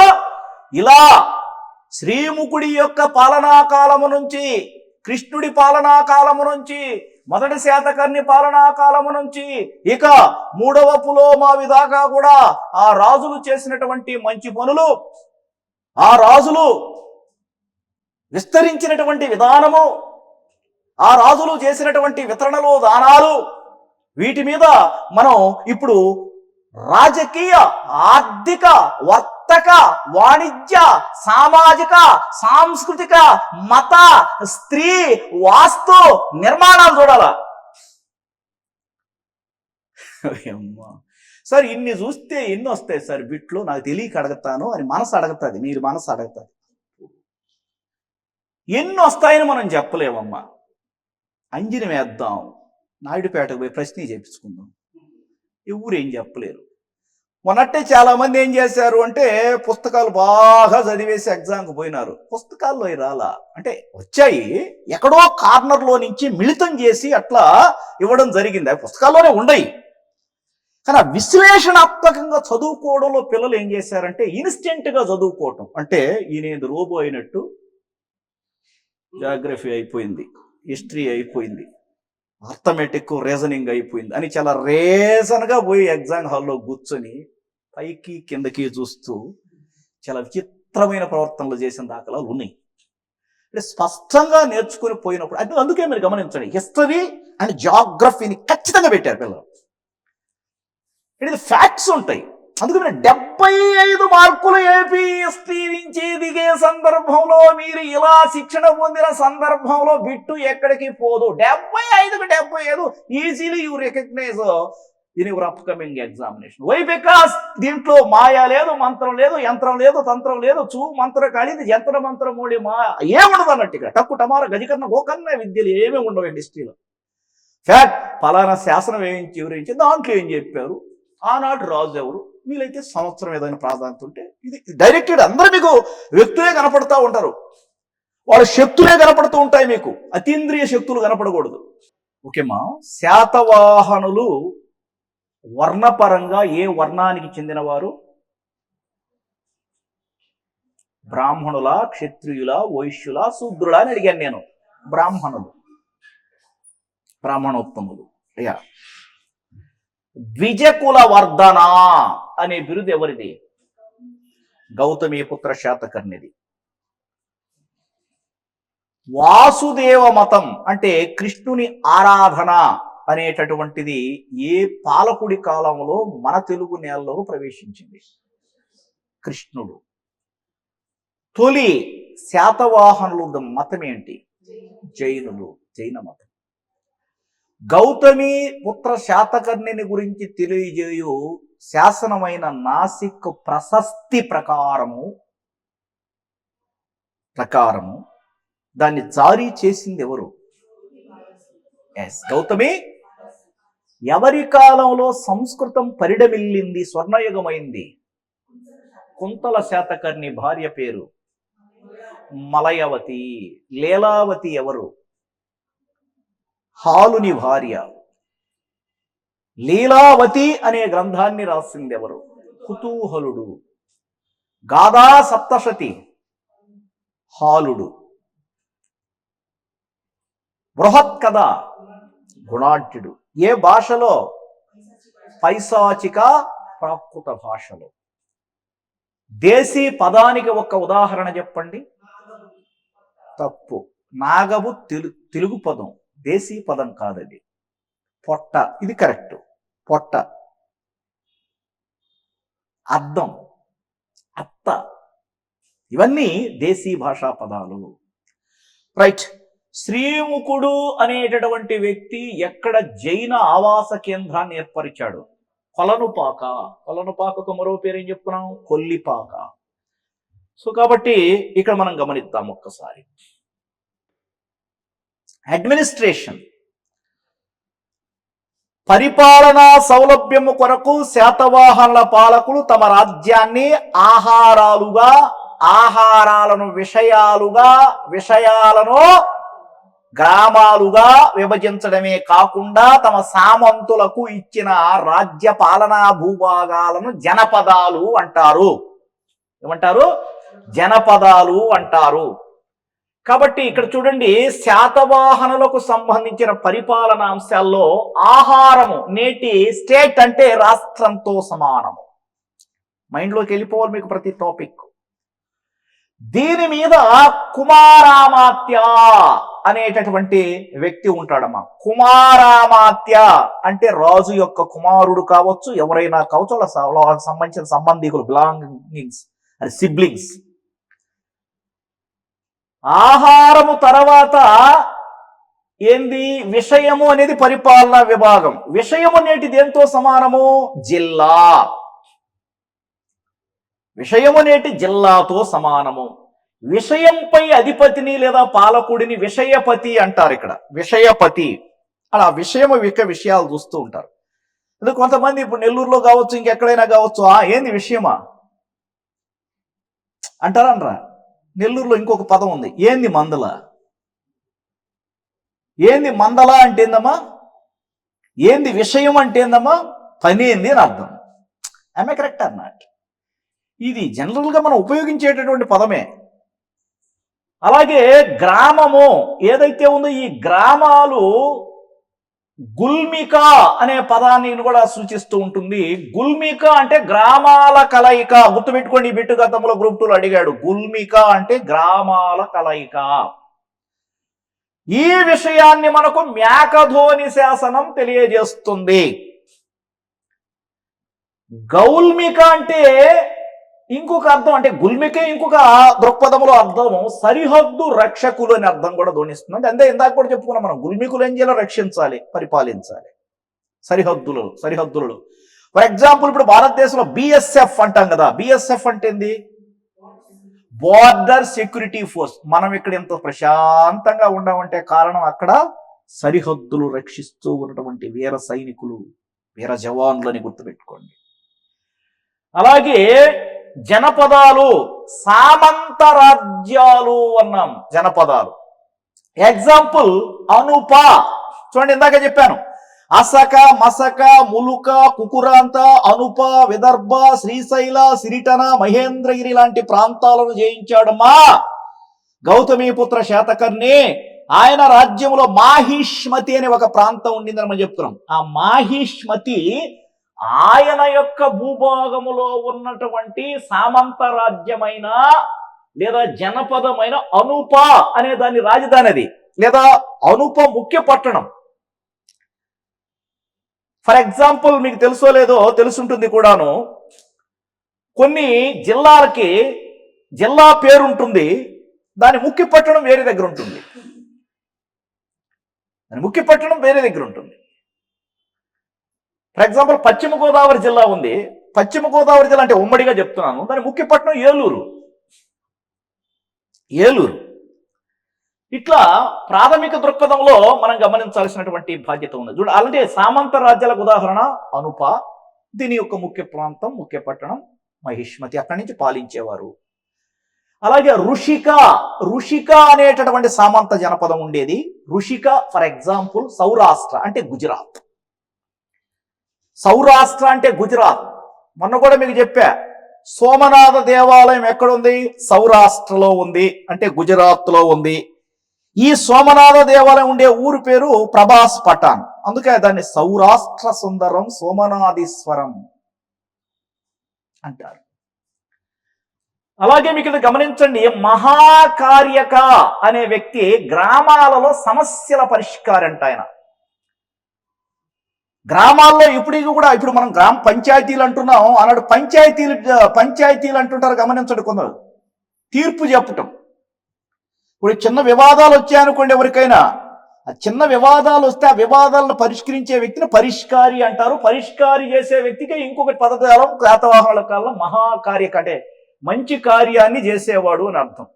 ఎక్కువగా తమిళనాడులో ఇప్పటికి కూడా ఏదైనా సమస్యను పరిష్కరించాలి అంటే తప్పకుండా చావిడి అని ఉంటుంది. రచ్చబండ లేదా చావిడి, లేదా గ్రామములో ఉన్న ఒక పెద్ద చెట్టు కింద కూర్చుని, లేదా గ్రామంలో ఉన్న ఒక దేవాలయం దగ్గరికి వచ్చి అక్కడ పరిష్కరించే సమస్యలు. అంటే ఆనాడు కోర్టులు ఏం లేవు. అపెక్స్ కోర్టు అంటే మన సుప్రీం కోర్టు, హైకోర్టు లాంటి కోర్టులు లేవు. రాజు మాటే శాసనం, దాన్ని గమనించండి. లేదా ఆయన అనునాయులు ఎవరైతే ఉంటారో గ్రామ స్థాయిలో వాళ్లే తీర్పులు చెప్పేవాళ్ళు. నిగమ సభలు అనే ఉండేవమ్మా. నిగమ సభ ఇందాక కూడా చెప్పాము, నిగమాంత వర్ణిత మనోహర రూపాన్నం. నిగమ సభలు అంటే పట్టణ పరిపాలనా సభలు అని అర్థం. అంటే like our municipality, like our corporation అనే విషయాన్ని గమనించాలి. నెల్లూరు మున్సిపాలిటీ కార్పొరేషనా? ఆత్మకూరు ఏంది తేడా రెండుగా? మున్సిపాలిటీకి కార్పొరేషన్ అది క్రైటీరియా అంటే జనాభా ఇంత ఉంటే మున్సిపాలిటీ, ఎంత ఉంటే కార్పొరేట్, ఎంత ఉంటే మెట్రోపాలిటన్, ఎంత ఉంటే కాస్మోపాలిటన్, ఎంత ఉంటే గ్రామం, ఎంత ఉంటే మజారా గ్రామం, హ్యామ్లెట్లో కూడా పనిచేయాల్సి వస్తుంది కొన్ని సందర్భాల్లో. మీరు రేపటి రోజున నువ్వు ఒక మండలాధికారి అయితే నీ పరిధిలో కొన్ని మజారా గ్రామాలు ఉంటాయి. కాబట్టి మజారా గ్రామాలు అంటే ఒక 10 ఇళ్ళు ఏమో ఉంటాయి అంతే. అవి పంచాయతీలో భాగం కావవి, భాగమే. కానీ అక్కడ స్పెషల్గా నీ పరిధిలోనే ఉంటుంది. అది ఊరికి కొంచెం దూరంగా ఉంటుంది. ఇది హ్యామ్లెట్ అంటాం. ఫర్ ఎగ్జాంపుల్, మీకు తెలుసో లేదో, కండ్రిగా అనే పదం ఉంటుంది కొన్ని సందర్భం. రామదాసు కండ్రిగా ఉంది, మీరు గమనించండి. మనకు చిముడుకుంటా ఇదంతా ఎండాచలం దాటిపోయింది. రామదాసు కండ్రిగా అంటే ఆ గ్రామానికి మెడలో కంఠహారం వంటిది, గ్రామం నుంచి ఖండించబడి వేరుగా ఉంటూ గ్రామంలో భాగంగా ఉన్నదని కండ్రిగా అంటారు. నెల్లిమిట్ట అంటే పుట్టం రాజు వారి ఎవరు దత్తత తీసుకున్నారా? సచిన్ టెండూల్కర్. Kandriga like that. పరిపాలన అంతా కూడా ప్రాచీన కాలం మనకు వస్తుంది. ఇప్పుడు నిగమ సభలు అనేటటువంటి వివరణను, పట్టణ పరిపాలనను భట్టిప్రోలు శాసనం తెలియజేస్తుందమ్మా. ఇండికాలో మెగస్తనీస్ రాసిన ఏరియా ఈ భట్టిప్రోలు. భట్టిప్రోలులో ఒక శాసనం ఉంది. కుబేరుడు లేదా కుబీరుడు అనేటటువంటి వ్యక్తి జారీ చేశాడు దాన్ని, భట్టిప్రోలు శాసనం. ఈ భట్టిప్రోలును పితుండ నగరం అని కూడా అంటారు. వివరించండి. పితుండ నగరము ఈ భట్టిప్రోలునట కళింగ కారవేరుడు గాడిదల చేత దున్నించాడటమ్మా. గాడిదల చేత ఎందుకు దున్నించాడు అంటే, గాడిదలలు అనేటటువంటి, అంటే ఫర్ ఎగ్జాంపుల్ ఎవరైనా కానీ మంచి పని చేయకపోతే వాడిని ఏమంటారా? ఆవా పో, గుర్రమా పో అనరు. చెడ్డ పని చేస్తే ఏమంటారు వాడినే? ఏ జంతువుతో పోలుస్తానని అడుగుతున్నాను నేను. ఏమన్నా నువ్వు అంటావా అనవాలి కదా, జనబాహుళ్యంలో ఏముందని అడుగుతున్నాను నేను. ఒరే గాడిదా అంటారు అని, వాడు గాడిది కాదు, వాళ్ళకి నాడుకు కాళ్ళు ఏం లేవు. తన అర్థం మంచి పని చేయనివాడు. గాడిది చాలా మంచి పని చేస్తుంది, ఎందుకో ఆ రకమైనటువంటి పిలుపుతో పిలుస్తూ ఉంటారు సభ్య సమాజంలో. తప్పది, గాడిది కూడా గొప్పదే, జంతువే, సహకరిస్తుంది సమాజానికి.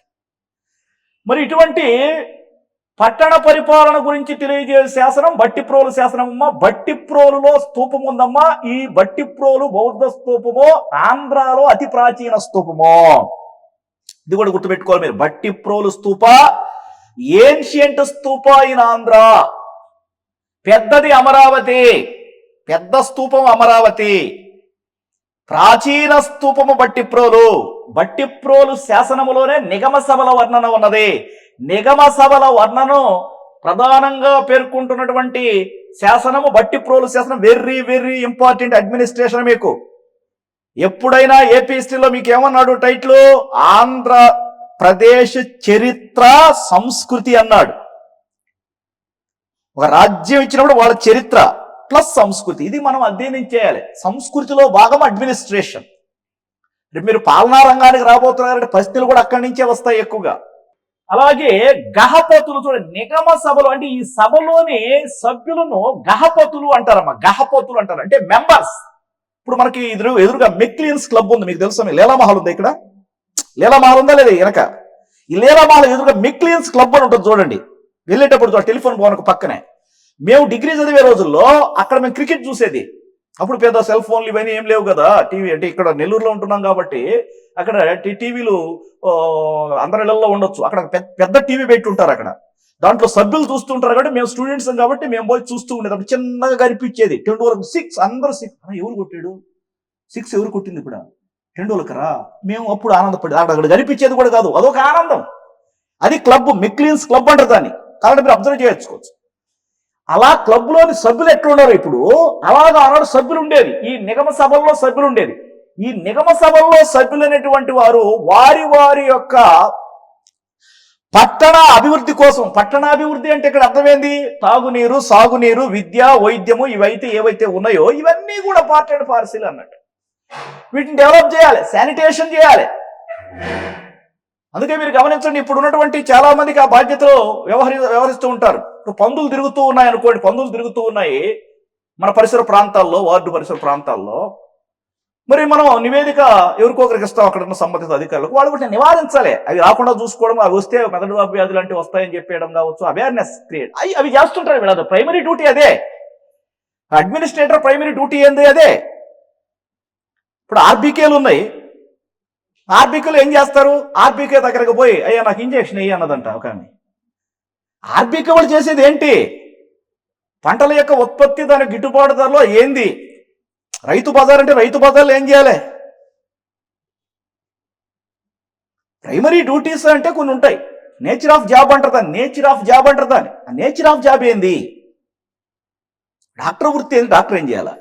లాయర్ వృత్తి ఏంది? లాయర్ ఏం చేయాలా? రేపు నువ్వు సెలక్షన్ బాడీలో నువ్వు ఏ యొక్క విధి కోసం సెలెక్ట్ చేయబడతావు రేపటి రోజున నువ్వు.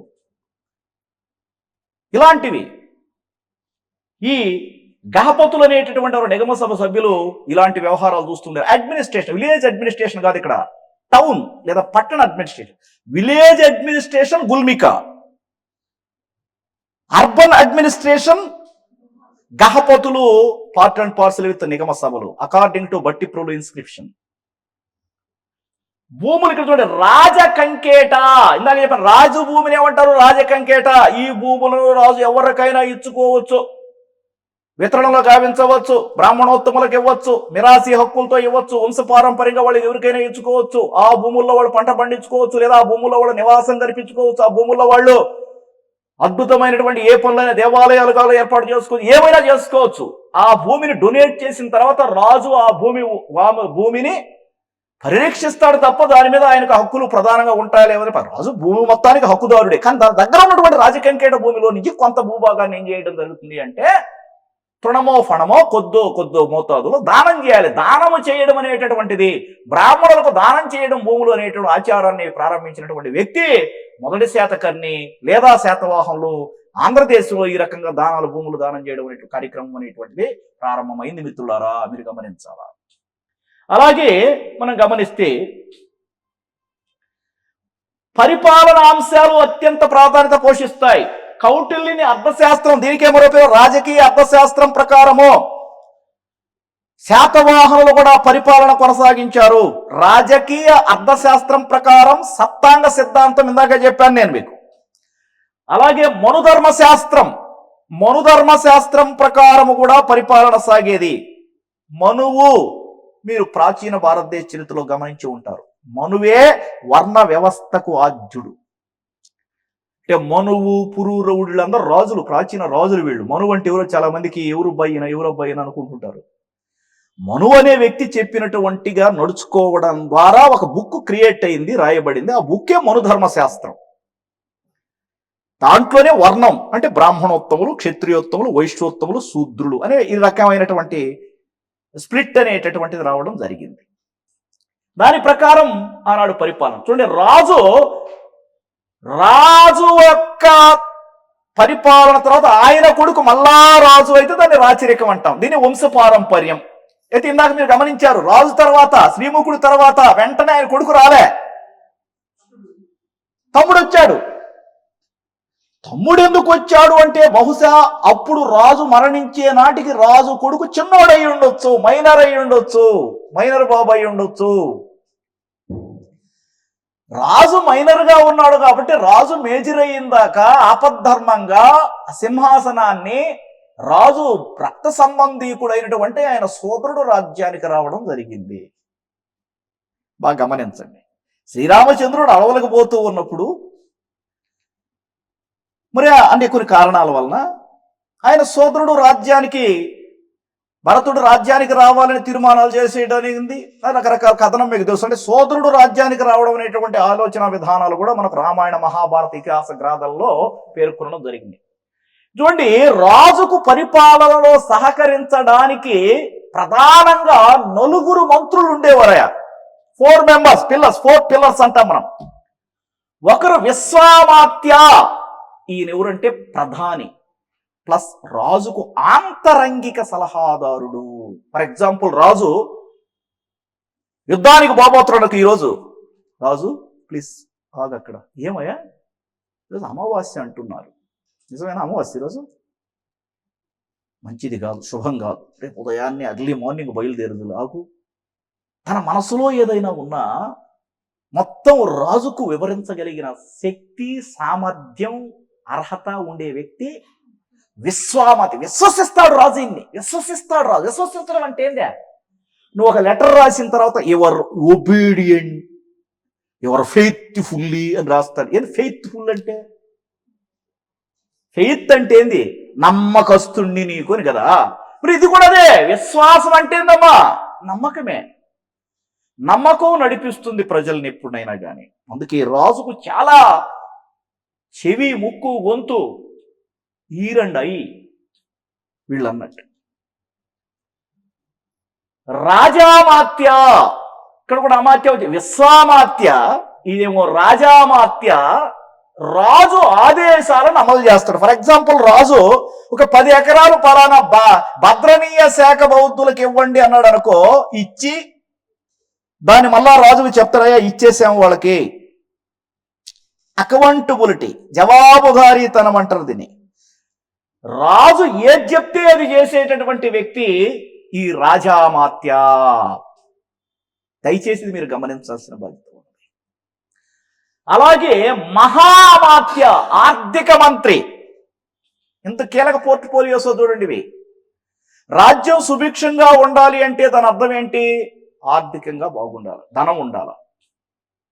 కోశాగారంలో మళ్ళా అక్కడ గమనిస్తాం ఏ కోశాగారం, భాండాగారం అంటే ఏంది, కోశాగారం అంటే ఏంది గమనిద్దాం. ఒక రాజ్యంలో ఒక రాజు గొప్పోడని ఎటు చెప్తావు నువ్వు? ఆ రాజ్యం యొక్క ఆర్థిక పరిస్థితులను బేస్ చేసుకుని రాజు గొప్పవాడా? రాజు గొప్పవాడు అనే పదం వాడతాం కొన్నిసార్లు. రాజు మంచోడు అనే పదం కూడా వాడతాం. రాజు మంచోడా, రాజు గొప్పోడా? ఎట్లుండాలా? ఏ రాజుని మీరు కోరుకుంటారా? రాజు గొప్పోడు అయి ఉండాలా. మరి రాజు మంచోడు అయి ఉండకూడదా? వరందామయ్య వైరాజు గుండెల్లో నువ్వే గమ్ముగుండు. ఆ పాయింట్ ఏందో తెలుసా? రాజు మంచి చెడుల కలయిక కాదు, చెడు కలయిక కాదు, రాజు మంచి గొప్పల కలయిక. రాజు డేగలను కొట్టి పిచ్చుకలకు పెట్టగలగాల. అదేం సార్ కొట్టడం తప్పు కదా? రాజు యుద్ధానికి పోయి ఏం కాకరకాయ పులుసు దీని యుద్ధానికి పోయి కత్తి తిప్పలేకపోతే రాజు ఏం చేసుకోవడానికి నాకు అర్థం కాదు. రాజు అంటే తల తెంపాలా, ప్రజలకు పంచాలా, సమస్యలు తెగనరగాల, మనిషి అయి పైకి ఎదగాల. ఇన్ని చేయాలి. రాజు అంటే చిన్న విషయం కాదు. మనం అనుకుంటాం రాజు అంటే కేవలము శయ్యా మందిరములో హంసతూలిక తల్పాల మీద పరుండేటటువంటి వ్యక్తి కాదు. రాజు కూడా తన కంఠాన్ని పెట్టుబడిగా పెట్టి రాజ్యాన్ని సాధిస్తాడు. కొద్ది రాజ్యము కలిగి ఉంటే రాజును ఏమంటారో తెలుసా? ఏక్రాట్, ఇంకొంచెం విరాట్, ఇంకొంచెం స్వరాట్, ఇంకొంచెం సామ్రాట్. ఇది రాజు స్థానం. విరాట్, ఏక్రాట్, విరాట్, స్వరాట్, సామ్రాట్. ఇది మనం గమనించుకోవాలి. డెసిగ్నేషన్స్ అలా ఎందుకు వస్తాయంటే రాజు యొక్క అఫెన్స్ అండ్ డిఫెన్స్ రెండు అవసరమే. రాజు అడ్మినిస్ట్రేషన్ అవసరమే. అంటే దాని అర్థం రాజు ఎలా ఉండాలి అంటే చురుక్కు చూపులోడు, కరెంటు కండులోడు, ఉక్కు నరాలోడు అయి ఉండాలా, పాటలకు వస్తే స్వరాలోడు అయి ఉండాలా, మానవత్వ విలువలు తెలిసిన వాడు అయి ఉండాలా, వేదశాస్త్ర పారాంగతుడు అయి ఉండాలా, ధర్మార్థ కామ మోక్ష దృక్పథాలను కలిగి ఎరిగిన వాడు అయి ఉండాలా. ఇన్ని క్వాలిఫికేషన్స్ ఉండాలి రాజుకి. అందుకే ఆనాటి రాజులు స్థితప్రజ్ఞులు, మేధావులు. ఇప్పుడు రాచరికాలు ఉన్నాయంటే లేవు, కొన్ని రాజ్యాల్లో ఉండొచ్చు కాక, బ్రిటన్ లాంటి రాజ్యాల్లో ఉండొచ్చు కాక. రైట్. మహాతలవర సర్వ సైన్యాధిపతి. చాలా జాగ్రత్తగా ఉండాలి రాజులతో, ఈ ఒక్క వ్యక్తితో. ఇప్పుడు ఇంతకు ముందు చూసినటువంటి విశ్వామాత్య, రాజామాత్య, మహామాత్య వీళ్ళంతా కూడా రాజుకు సపోర్టర్స్ గా రాజ్య వృద్ధికి దోహదం చేస్తున్నాడు. ఈయన కూడా రాజు వృద్ధికి దోహదం చేస్తుంటాడు. కానీ ఈయన చేతిలో ఏముంది? సైన్యం ఉంది. సైన్యం ఎవరు మాట ఏంటది? వాస్తవంగా రాజు మాటే ఏంటది. కానీ తన ఆధీనంలో గాని మహాతలవర సైన్యాన్ని పెట్టుకున్నాడు అనుకో. రాజు ఫర్ ఎగ్జాంపుల్ యుద్ధానికి పొండి సైనికులారా, పీలుదళం ఏది? పీలుదళం అంటే గజదళం, ఎలిఫెంట్రీ. పీలుదళం ఓ యుద్ధానికి వాడు బోడు. సర్వ సైన్యాధ్యక్షుడైనటువంటి మహాతలవర వాణ్ణి తన ఆధీనంలో పెట్టుకున్నాడు. ఇప్పుడు మహాతలవర చెప్తేనే వాడు బయలుదేరతాడు. తలవర ఆజ్ఞ మహాప్రభు. అంటే ఇక్కడ రాజు ఎవరి గుప్పిట్లో ఉండాల్సిన పరిస్థితి ఏర్పడుతుంది కొన్ని సందర్భాల్లో. కానీ అందరు రాజులు కాదు. గౌతమిపుత్ర శాతకర్ణి ఎవరైతే ఉండరో ఆయనంటే దడ, గుండెల్లో దడ, నీకు దడ అన్నట్టు. ఎందుకో ఆయన మైటీ పర్సన్, పాలకుడు కూడా అట్లా. అందుకే అడ్మినిస్ట్రేషన్ లో లేతదనం పనికిరాదు. గట్టిగా ఉండాల్సిన దగ్గర గట్టిగా ఉండాలి, మరి కొంచెం కఠినంగా ఉండాల్సిన దగ్గర కఠినంగా ఉండాలి, తప్పదు అన్నట్టు. రైట్. అదేవిధంగా ఇక్కడ చూడండి, సమ్ అడ్మినిస్ట్రేటర్స్ రాజుకు సహాయ సహకారాలను అందించేవారు 4 ఫెల్లర్స్ అయిపోయారు మనకు. ఎవరెవరు గుర్తున్నారు? విశ్వామాత్య, రాజామాత్య, మహామాత్య, మహాతలవర. రేపు అడుగుతాడు మహాతలవర డ్యూటీ, మహామాత్య డ్యూటీ ఆర్థిక విషయాలు, రాజామాత్య డ్యూటీ రాజు ఆజ్ఞలు జారీ చేయడం, అమలుపరచడం. విశ్వామాత్య డ్యూటీ రాజుకు ఆంతరంగిక సలహాదారు, అడ్వైజర్, ప్రభుత్వ సలహాదారులు. రైట్. ఇప్పుడు హేరణికుడు కోశాధికారి, ట్రెజరర్, ధన రూపములో వస్తువులను భద్రపరుస్తాడు ఆయన. ధన రూపములో వస్తువులు, ఫర్ ఎగ్జాంపుల్ కర్షపణలు, సువర్ణములు, నాణ్యాలు ఉన్నాయి, వీటినన్నిటినీ భద్రపరుస్తాడు. అది కూడా ట్రెజరీయే. రత్నాలు, వజ్ర వైఢూర్యాలు, మణులు, కంఠాభరణములు ఇవన్నీ భద్రపరుస్తుంది. ఇది కూడా రాజ సంపదే. ఇలా భద్రపరిస్తేనే ఆ వ్యక్తిని హేరణికుడు అంటారు. ఆయన కోశాధికారే, కానీ ధన రూపములో అవి ఏం చేయబోతాయంటే ఈ యొక్క వ్యక్తి దగ్గర ఉంచబడతాయి. కానీ అవి నాణ్యాలుగా అయి ఉండాలి, ఎక్కువగా నాణ్యాలు. భాండాగారికుడు కోశాధికారే, వస్తు రూపములో శిస్తును వసూలు చేసినప్పుడు. శిస్తును వసూలు చేసినప్పుడు వచ్చేటువంటి వస్తు రూపంలో వచ్చేటటువంటి వాటిని ఈయన భద్రపరుస్తూ ఉంటాడు. శిస్తు ఆనాడు 1/6 వంతు ఉండేది. 1/6 వంతు ఉండేది. తర్వాత గమనిస్తాం, వడ్డీ రేటు 12% వార్షికంగా. అవన్నీ ఎక్కడ ఏందనేది మనం గమనిద్దాం, ఆర్థిక విషయాల్లో గమనిద్దాం. కాబట్టి ఇక్కడ వ్యక్తులు వారి డ్యూటీ వస్తుంది మనకి. ఇక్కడ భాండాగారీకుడు అంటే ఎవరంటే అమ్మ కోశాధికారి, కానీ వస్తు రూపంలో శిస్తును భద్రపరుస్తూ ఉంటాడు ఈ వ్యక్తి. ప్రతీహారుడు కోట రక్షకుడు. కోటలు ఉండేది కదా ఆనాడు, ధరణి కోట. ఏం కట్టారు చుట్టూ? పేరులోనే ఉంది ధరణి కోట. ధరణి అంటే భూమి, చుట్టూ ఏం కడితే కోట కడితే ధరణి కోట. ఈ కోటలను రక్షించాలి. ఇందాకే మనం చెప్పుకున్నటువంటి బిఎస్ఎఫ్ బార్డర్ సెక్యూరిటీ ఫోర్స్ ఏ రకంగా అయితే ఉందో అలాగ కొంత సెక్యూరిటీని మనం ఏర్పాటు చేసుకోవాలి. అంతెందుకు, ఇప్పుడు నెల్లూరు జిల్లాలో తీర గస్తీ దళాలు తిరుగుతూ ఉంటాయి. తీర గస్తీ దళాలు అంటే సముద్రం మీద మెరైన్ పోలీస్ అంటారు వాళ్ళని. మామూలు పోలీసు వేరు, మెరైన్ పోలీసు వేరు. మెరైన్ పోలీసుల ప్రైమరీ డ్యూటీ ఏంది? ఆ ప్రాంతము నుంచి, ఏ ప్రాంతము, ఇతర ప్రాంతాల నుంచి తన ఆధీనములోని జల మార్గాలలోకి ఇతరులు రాకుండా చూసుకోండి. ఇది రక్షణ కిందే లెక్క. అందుకే మీరు గమనించండి, అక్కడక్కడ గమనించండి, కొన్ని జిల్లాల బార్డర్స్ మనం దాటేటప్పుడు వెల్కమ్ టు నెల్లూరు, అక్కడి నుంచి నెల్లూరు బార్డర్లోగా జ్యూరిస్డిక్షన్ వస్తుంది అన్నట్టు. అంతెందుకు, మీరే చాలా ప్రాంతాల, గ్రామీణ ప్రాంతాలు పనిచేస్తున్నారు. మీ గ్రామ సరిహద్దు ఎక్కడ దాకా అనేది నీకు తెలియాలి మ్యాప్ రూపంలో. కైఫియత్తులు ఇవే చెప్పింది. కైఫియత్ అంటే వాంగ్మూలం అని అర్థం. ఈ పరిసర ప్రాంతాలు దండకవిలే, ఈ పరిసర ప్రాంతాల దాకా పలానా ఊరు బుచ్చిరెడ్డిపాళెం అనుకున్నాం, ఈ పరిసర ప్రాంతాల దాకా బుచ్చిరెడ్డి, అది దాటితే జ్యూరిడిక్షన్ కోవూరు, అది దాటితే జ్యూరిడిక్షన్ కొడవలూరు. ఇలా ఈ మనకు అమాంగ్ ఆ పర్టికులర్ ఏరియా ఎక్కడెక్కడ ఉందని నీకు తెలియాలా. ఇప్పుడు సింగపేటలో డ్యూటీ చేసాం పోమ్మా అంటే ఈ మంగపేటకు పోతేట, సింగపేట ఆడుంది, అల్లూరు దగ్గర ఉంది. మంగపేట ఆడుంది, మంగపేట ఆడుంది. ఇది మనకు బౌండరీ టెరిటరీస్ తో కోట రక్షకులు ఆడారు. They sacrifice their lives and protect our land, protect our particular area. నిబంధనకారుడు, రెవెన్యూ రికార్డులు రాసేవాడు, రికార్డ్ అసిస్టెంట్ అంటాం. ఇప్పుడు నా పోస్ట్ ఉంటుంది మనకు అక్కడక్కడ గమనించాలి, రికార్డ్ అసిస్టెంట్ అంటుంటాం. RA record assistant. అవి రాసి భద్రపరుస్తాడు. నిబంధనకారుడు అంటే జీవోలు ఇట్లాంటివన్నీ మనం గమనిస్తుంటాం. ఏ జీవో ప్రకారము, ఏ జీవో ఏంది అనేటటువంటిది, ఏ జీవో ఏ నోటిఫికేషన్ ప్రకారం అని ఇప్పుడు ఎట్లయితే మనం సాఫ్ట్ కాపీలు అవన్నీ గమనిస్తూ ఉన్నాము, అప్పుడు ఆనాడు భద్రపరిచేది, రెవెన్యూ రికార్డులు భద్రపరిచేది. ఈ రెవెన్యూ రికార్డులలో ఏ రకమైన శిస్తు, ఎంత మాత్రం శిస్తు, ఏ రకమైన పంటల లాంటి రికార్డులు కూడా ఉండేది. లేదా ఒకవేళ రాజు ఆనాడు ఏదైనా చీడపీడల నివారణ కోసం, లేదా ఏదైనా కానీ వరదలు సంభవించినప్పుడు, క్షామ పరిస్థితులు, ఫెమైన్ కండిషన్స్ ఉన్నప్పుడు శిస్తును మాఫీ చేయొచ్చు. అది ఆయన ఇష్టం. ఎంత మొత్తం అనేది రాజు తలుచుకునే దెబ్బలకు కొదవ అన్నట్లుగా ఈ విషయాలన్నీ దీంట్లో రాసి ఉంటాయి. ఫర్ ఎగ్జాంపుల్, మొన్న ఒక తుఫాన్ వచ్చింది మనకు ఆంధ్రదేశంలో, పేరు చెప్పండి. మన December 3 మీజాంగు, దానికి ముందు తిత్తి తీసిపోయింది. అది దానికి ముందు హుద్దు. మరి ఆ విషయాన్ని మనకు ఎట్లా తెలుస్తాయి? మనకు తెలుసు, మన తర్వాత తరానికి ఒక 100 సంవత్సరాల తర్వాత ఎట్లా తెలియాలి? So that is why they maintain during the period of Satavahana, they maintain records. What type of crops here, what type of crops export to other lands, what type of imports here, import to our motherland.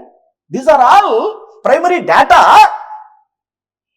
keep in the hands of నిబంధనకార. నిబంధనలు అంటే అవే కదా, నిబంధనలు అంటే అవే కదా. మనకి road దాటేటప్పుడు zebra crossing ఉంటుంది, గమనించండి. తెల్ల మెట్లులాగా పెట్టుకుంటారు, పియానో మీద ఉన్నట్టు మెట్లులాగా. ఎందుకయ్యా? ఒడియాలు ఆరబెట్టుకోమని, తెల్ల ఒడియాలు. ఎందుక? నువ్వు దాటేటప్పుడు అట్నే దాటాలా అని అర్థం. దాని మీద దాటాలా. సరే, పాటిస్తున్నారా లేదని పక్కన పెట్టండి. ఇవి నిబంధనలు అంటున్నాను. భారతదేశంలో ఏ వైపున నడవాలా? మనం నడిచేటప్పుడు దారిన ఎడం వైపున నడవాలా. మీరు గమనించండి, అమెరికాలో స్టీరింగ్ కుడి వైపున ఉంటుంది. అంటే కుడి వైపున నడుస్తానంటే, భారతదేశంలో కుడి వైపున నడుస్తానంటే నడువు తర్వాత పైన నడవాల్సి వస్తుంది. సశరీరంగా కాదు, అశరీరంగా. ఇవి నిబంధనలు అంటారు. రజ్జుగాహక, క్షేత్రస్థాయిలో భూమిని సర్వే చేసి శిస్తు నిర్ణయం చేసి వసూలు చేసేది 3 డ్యూటీలు ఉండదండి. రజ్జుగాహకే నేటి రెవెన్యూ కలెక్టర్. దయచేసి ఇది మీరు గమనించాలి. కలెక్టర్ స్థాయి అధికారి, ఇది మౌర్యుల కాలంలో కూడా వచ్చినది మీకు ఈ బిట్టు. రజ్జుగాహక చేయాల్సినటువంటి పని ఏమిటంటే భూమిని పరిశీలించాలా. ఇక్కడ ఏ పంటలు పండుతాయి, అసలు ఇది ఏం భూమి అమ్మా. చౌడు భూమి అని పేరు విన్నారా? బంజరు భూమి పేరు. బంజరు భూమిలో పంటలు పండుతాయా? నల్లరేగడే ఎర్ర నేలలో. మరి ఏ రకమైన నేలల్లో పెడాలజీ అంటారు నేలల అధ్యయనాన్ని. ఇప్పుడు ఆధునిక కాలంలో ఈ పెడాలజీ ప్రకారము ఏ పంటలు వేస్తే ఎంత శాతం ట్యాక్స్, ఏ పంటలకు దిగుబడి ఎంత వస్తుంది, హెక్టార్ అంటే ఏంది, ఎకరం అంటే ఏంది, సెంట్ అంటే ఏంది, కొంట అంటే ఏంది, లాంటి విషయాలను పరిశీలించి, ఫర్ ఎగ్జాంపుల్ ఇసుక నేలలు ఉంటాయి మనకు ఊటుకూరు పరిసర ప్రాంతాలు, కోస్తా తీర ప్రాంతాలు, అక్కడ ఎక్కువ ఏ పంటలు పండుతాయి? గ్రౌండ్ నట్, వేరుశెనగ పంట పండుతుంది. నువ్వు ఇసుక నేలలో తీసుకుపోయి మంచి బనానా మొక్కలు నాటావనుకో, ఇక లెక్కల్లో చూపించలేవు దాన్ని. ఇప్పుడు ఎక్కడ ఏ పంట వేయాలో అలాంటి పెడాలజీ పాయింట్ ఆఫ్ వ్యూలో మనం గమనించాలి. నెల్లూరులోనే ఎందుకు ఊరు ఎక్కువగా పండుతుంది అంటే మీరు గమనించండి. కొంచెం ముందుకు పోతే ప్రకాశం జిల్లా పరిసర ప్రాంతాలకు పోతే టొబాకో మరియు చిలగడదుంప. చిలగడదుంప అంటే నెల్లూరులో గన్సుగడ్డలు. అంటే నేలను బట్టి ఇంకొంచెం ముందుకు పోయామనుకోండి గుంటూరు పరిసర ప్రాంతాలు మిరప, గోంగూర, మిరప ఎట్సెట్రా. ఇంకొంచెం ముందుకు పోయామనుకోండి నూజివీడు పరిసర ప్రాంతాలు మామిడి. అలా నేల స్వభావాన్ని బట్టి పన్ను ఎంత వేయాలా, ఎంత తగ్గించాలా, ఎప్పుడు వసూలు చేయాలా, ఎంత వసూలు చేయాలా. అందుకే మీరు గమనించండి, మౌర్యుల కాలంలో ఆషాఢంలో అంటే జూలైలో ఏరువాక సాగేది. ఆషాఢంలో వాళ్ళ ఆర్థిక సంవత్సరం ప్రారంభమవుతుంది. ఆషాఢంలో ఆషాఢం అంటే ఏం తెలుసు మీరు చాలా మందికి గమనించండి. ఆషాఢంలో అమ్మాయిని పుట్టింటికి పంపించేస్తారు. ఒకవేళ పెళ్ళైనా పుట్టింటికి పంపించేస్తారు. కారణం ఏందో తెలుసా? జూలై, ఆషాఢం. జూలైలో ఆమె గర్భవతి అయినట్లయితే బాబు డెలివరీ లేదా పాప డెలివరీ అయ్యేది ఎప్పుడు? అక్కడి నుంచి 9 నెలలు లెక్కేయండి. August, September, October, November, December, జనవరి, ఫిబ్రవరి, మార్చి, ఏప్రిల్లో బేబీ జన్మిస్తుంది. ఏప్రిల్లో మే ఎండలు, విపరీతమైన ఎండలు. అప్పుడు జన్మిస్తే ఆ హీట్ ప్రభావం వీళ్ళ మీద పడుతుంది. కాబట్టి జూలై, ఆషాఢ మాసము దీని ప్రత్యేకత. వాళ్ళు పుట్టింటికి తీసుకోవడానికి కారణం. మిగతా నేను చెప్పకూడదు, మీరు వినకూడదు. మనోళ్ళు ఏం చేస్తారంటే కమర్షియల్గా ఆషాఢం సేలుని పెట్టేస్తారు అన్నట్టు, వస్త్ర దుకాణాలు. ఇప్పుడు ఏం చెప్పి వాళ్ళ వ్యాపారం అది. ఆషాఢం రోజు అనేది ఏంటంటే ఆషాఢం అంటే వీళ్ళకి పవిత్రమైనటువంటి మాసం. అది వ్యవసాయ పనులు నిమగ్నమయ్యేటటువంటి దాన్ని వీళ్ళు ఫాలో అయ్యారు. అది మీరు గమనించాలి. రజ్జుగాహక యొక్క ప్రధానకరమైనటువంటి క్షేత్రస్థాయిలో భూమి సర్వే, ల్యాండ్ సర్వే. పరిందవారాలు రాజు ఆంతరంగిక సైనిక దళ గుఢాచారులు. వీళ్ళు గుడా స్పై, SPY స్పై. వీళ్ళు అది కూడా ఎవరికి? రాజుకు మాత్రమే చెప్తారు వీళ్ళు. ఆంతరంగికంగా రాని అడిగినా చెప్పరు వీళ్ళు. రాజు అడుగుతాడు, స్పైల్ని పెట్టేసి ఉంటాడు మీ మీద తెలియకుండానే. అంతెందుకు, మీరు రేపు జాబుల్లోకి పోయిన తర్వాత మీ మీద తెలియకుండా వార్షికంగా రిపోర్ట్ పోవాలా సెంట్రల్ ఆఫీస్కి, హెడ్ ఆఫీస్కి. మీకు తెలియదు, అది పంపించేటప్పుడు మీకు చెప్పరు. Report so and so XYZ very good, so and so XYZ very very bad. ఈ వార్షిక నివేదికలు అంటారు. దీన్ని బేస్ చేసుకుని కూడా తర్వాత చాలా ఎంక్వైరీస్ ఉంటాయి ఏదైనా జరిగిన సందర్భాల్లో. ఇప్పుడు దయచేసి ఇలా ఆంతరంగికంగా ప్రజలు నా గురించి ఏమనుకుంటున్నారు అని రాజు అడగాలనుకోండి, మరి విశ్వామాత్యని అడగడు, రాజామాత్యని అడగడు, మహామాత్యాన్ని అడగడు, మరి ఆయన మహా తలవరని అడగడు. ఎవరిని అడుగుతాడు? తన దేవేరులను కూడా అడగడు, తన కొడుకును కూడా అడగడు. కొడుకు ఏం ఆలోచిస్తాడు? మా ఆయన ఎప్పుడెప్పుడు చచ్చిపోతాడు, రాజ్యానికి వస్తానే కొడుకులు కూడా ఉంటారు. ఆయన అందరూ అట్లా ఉంటారని కాదు నేను చెప్పేది. కాబట్టి మెయిన్ విశ్వసించేది రాజు నివేదికలను ఆధారంగా చేసుకుని ఎవరిని అంటే ఆంతరంగిక సైనిక దళ గుఢాచారులు. వీళ్ళు సమాజంలో ఏం జరుగుతుందో ఆటోమేటిక్గా పరిరక్షిస్తూ ఉంటారు, తెలియజేస్తూ ఉంటారు అన్నట్టు. అంతెందుకయ్యా, రామాయణం ఉంది కదా మనకు. రామాయణము, ఈ రామాయణంలో ఒక వ్యక్తి రాజు ఆంతరంగిక అంటే రాముడి యొక్క ఆంతరంగిక సేవకుడు ఏడుస్తూ ఉన్నాడు, ఏం చెప్పలేకపోతున్నాడు.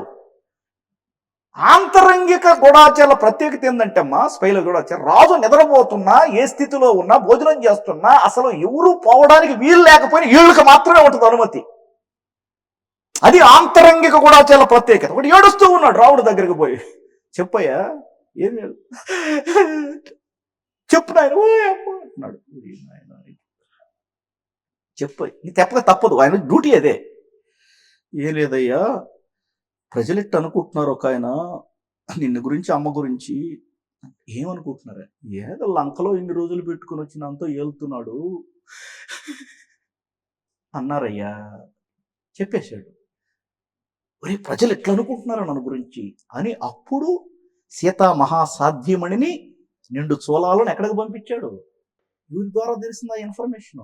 ఆంతరంగిక కూడా చెల్ల. అందుకే చలనచిత్రం లవకుశలు కూడా మీరు చూపించుంటారు. ఒక మడేలన్న వల్లను మావానే పిల్లని అని ఒక పాట రేలంగి చేత చెప్పించి అలా ఆయన అంటాడు, రావుడు అంత టోని కాదు, పోవా మీ ఇంట్లో ఇన్ని రోజులు పెట్టుకున్నావు నా భార్యన, నాకు వద్దు పో, నీ కూతురు ఎందుకురా ఇన్ని రోజులు ఇంట్లో పెట్టుకుంటే నేను ఎట్టే అనుకోవాలన్నాడు. ఏలుకోరా, నేను రావుడు అంత టోని కాదు పోవా అన్నాడు. అది అన్నాడు వీడు, ఈ ఆంతరంగ గూఢాచార్య అన్నాడు అది. అది చెప్పాడు. ఇప్పుడు వచ్చి నీకు డౌట్, అది కూడా చెప్పాలంట సార్ ఇంకా అని. చెప్పాలా? ఆంతరంగ గూఢాచారం అంటే అదే. చెమ చిటుక్కుమన్నా చెప్పాలా? చెమ చిన్న బజార్లో చిటుక్కుమన్నది. ఆహా సరే, పెద్ద బజార్లో అనలేదుగా, సరే ఓకే, ఇది అన్నట్టు. కాబట్టి ఈ పరిందవారాలు అనే వారి యొక్క ప్రత్యేకత. స్కందావారాలు, వీళ్ళు పరిందవారాలు ఆంతరంగిక సైనిక గూఢాచారులు రాజుకు. స్కందావారాలు తాత్కాలిక సైనిక శిబిరం, కొద్ది రోజులే ఉంటారు అక్కడ, గొడవలు వేసుకుని అక్కడక్కడ ఉంటారు. చూడండి, ఇప్పుడు ఎన్హెచ్ మీద అంతా కూడా పోలీసులు ఉన్నారు, ఎందుకంటే ఈ తనిఖీలు ఎక్కువగా జరుగుతూ ఉన్నాయి కదా. తాత్కాలికంగా ఉంటారు, ఒక వారమో 2 వారాలు 6 వారాలు ఏదో సంథింగ్. తర్వాత వాళ్ళు మళ్ళా తిరిగి రాజధాని ప్రాంతానికి వాళ్ళకి ఎక్కడ డ్యూటీ వస్తే అక్కడ వచ్చారు. వీళ్ళు తాత్కాలిక సైనిక శిబిరాన్ని ఏమంటారంటే స్కందావారం అంటారు. శాశ్వత సైనిక శిబిరాన్ని ఏమంటారు అంటే కటకం అంటారు. ఫర్ ఎగ్జాంపుల్ కటకము, ధాన్య కటకము, కటకము ఒరిస్సాలో. మీరు గమనించండి, కటకం అంటే శాశ్వత, స్కందావారం అంటే తాత్కాలిక. ఈ అంశాలను దయచేసి మీరు గమనించాలా.